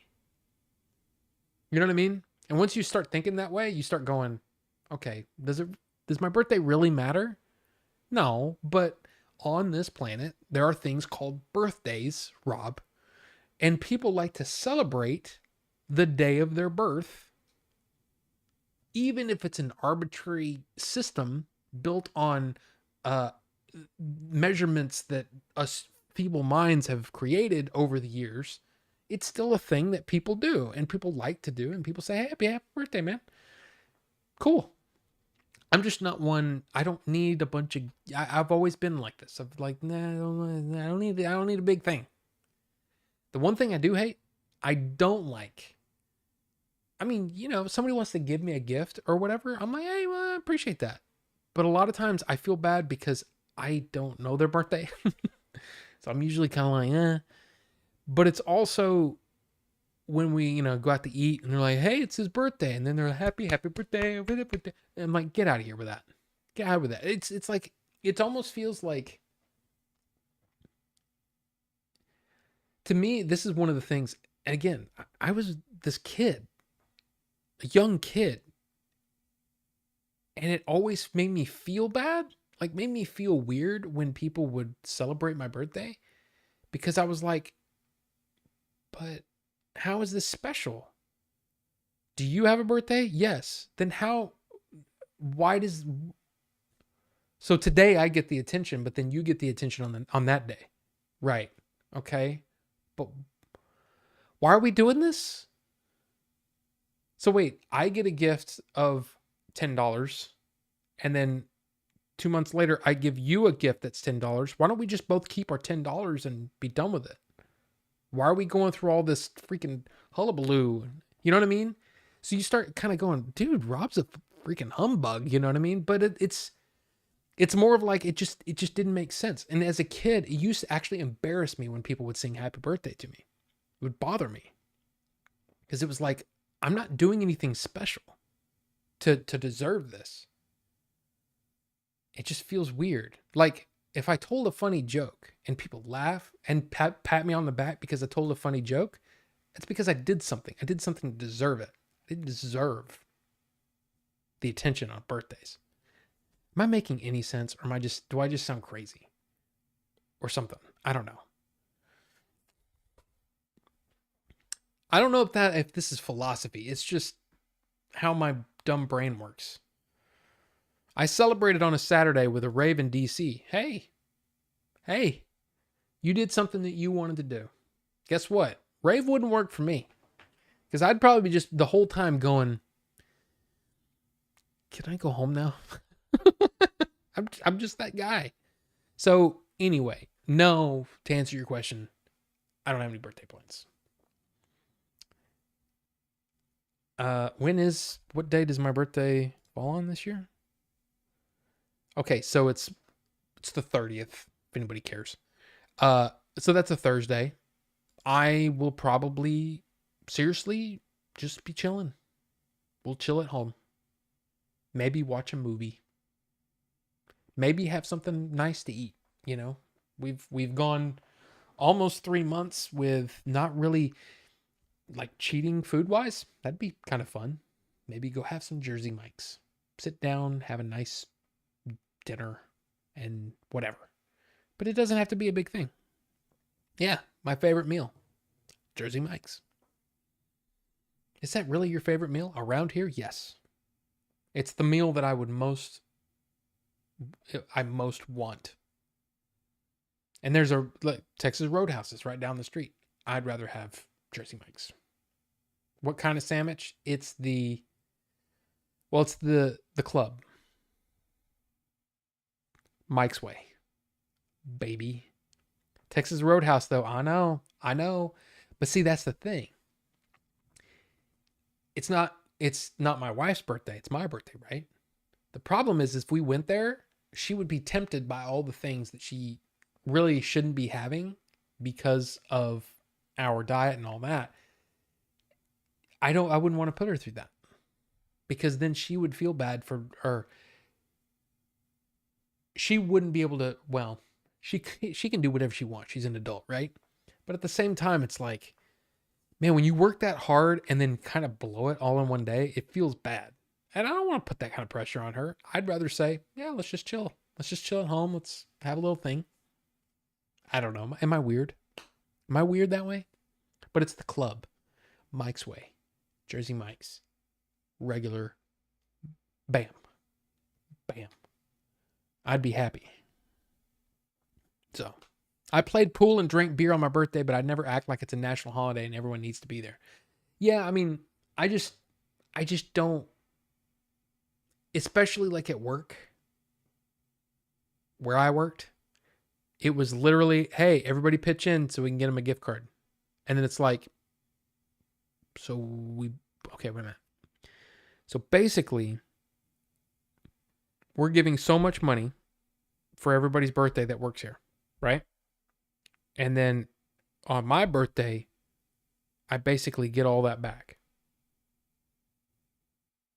How about we just say, hey, let's buy you lunch and then not worry about a gift.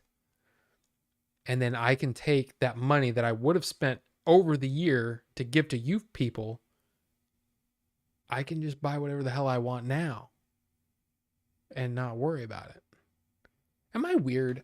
I'm a terrible person, aren't I? So it's probably why I would make a terrible father. It's because I'm like, look, kid, the universe doesn't give a shit about your birthday. Okay.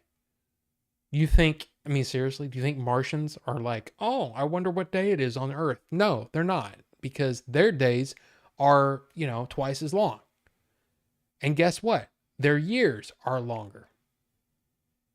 And because of their days, who knows? Maybe their year is a different amount of days based on.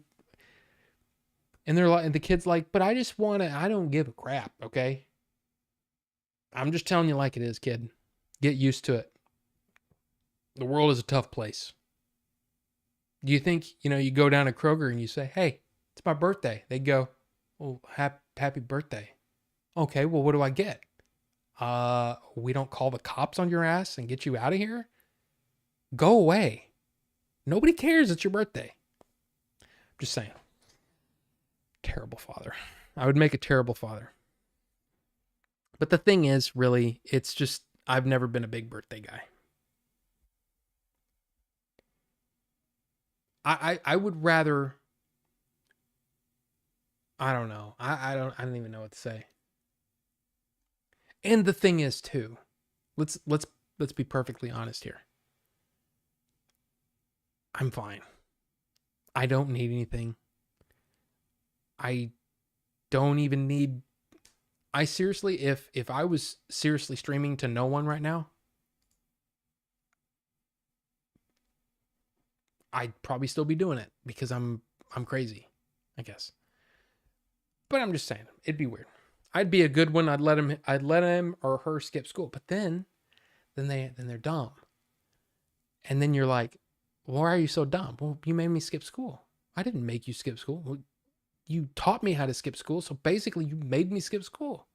And then you're like, but quit being dumb though. But then I can't go to school. Yeah, you can. Are there still truant officers? What are we talking about? It's getting late. It's one day, not a semester. I'm just saying. But look, here's the deal. Again, I'll mention this at the end. Again, next week there will be possibly a show, but if there is a show, it will be later. It won't start at 7. I am doing Matt Retro Wolf, his show next week. I will tweet out and Discord all the details when I get them. And yeah, it should be fun. Hidden gems. Hidden gems of movies that are hidden gems. Movies that don't get a lot of talked about and things. So it'll be fun. We did it last year, and I had a really good time. And I think it'll be fun. So anyway, you guys have a great week. I have to look at what's going on. We may or may not be able to do a live stream this week on Discord. I do want to do it. I just don't know when and like if and when, because there are some family things that we got to do. So we may have to skip this week. I don't know, but we'll as it gets closer and we figure out what's going on, we'll talk about that in the Discord, of course, because that's what it is. But anyway, you guys have a great rest of your week, and we'll talk soon. So bye and stuff.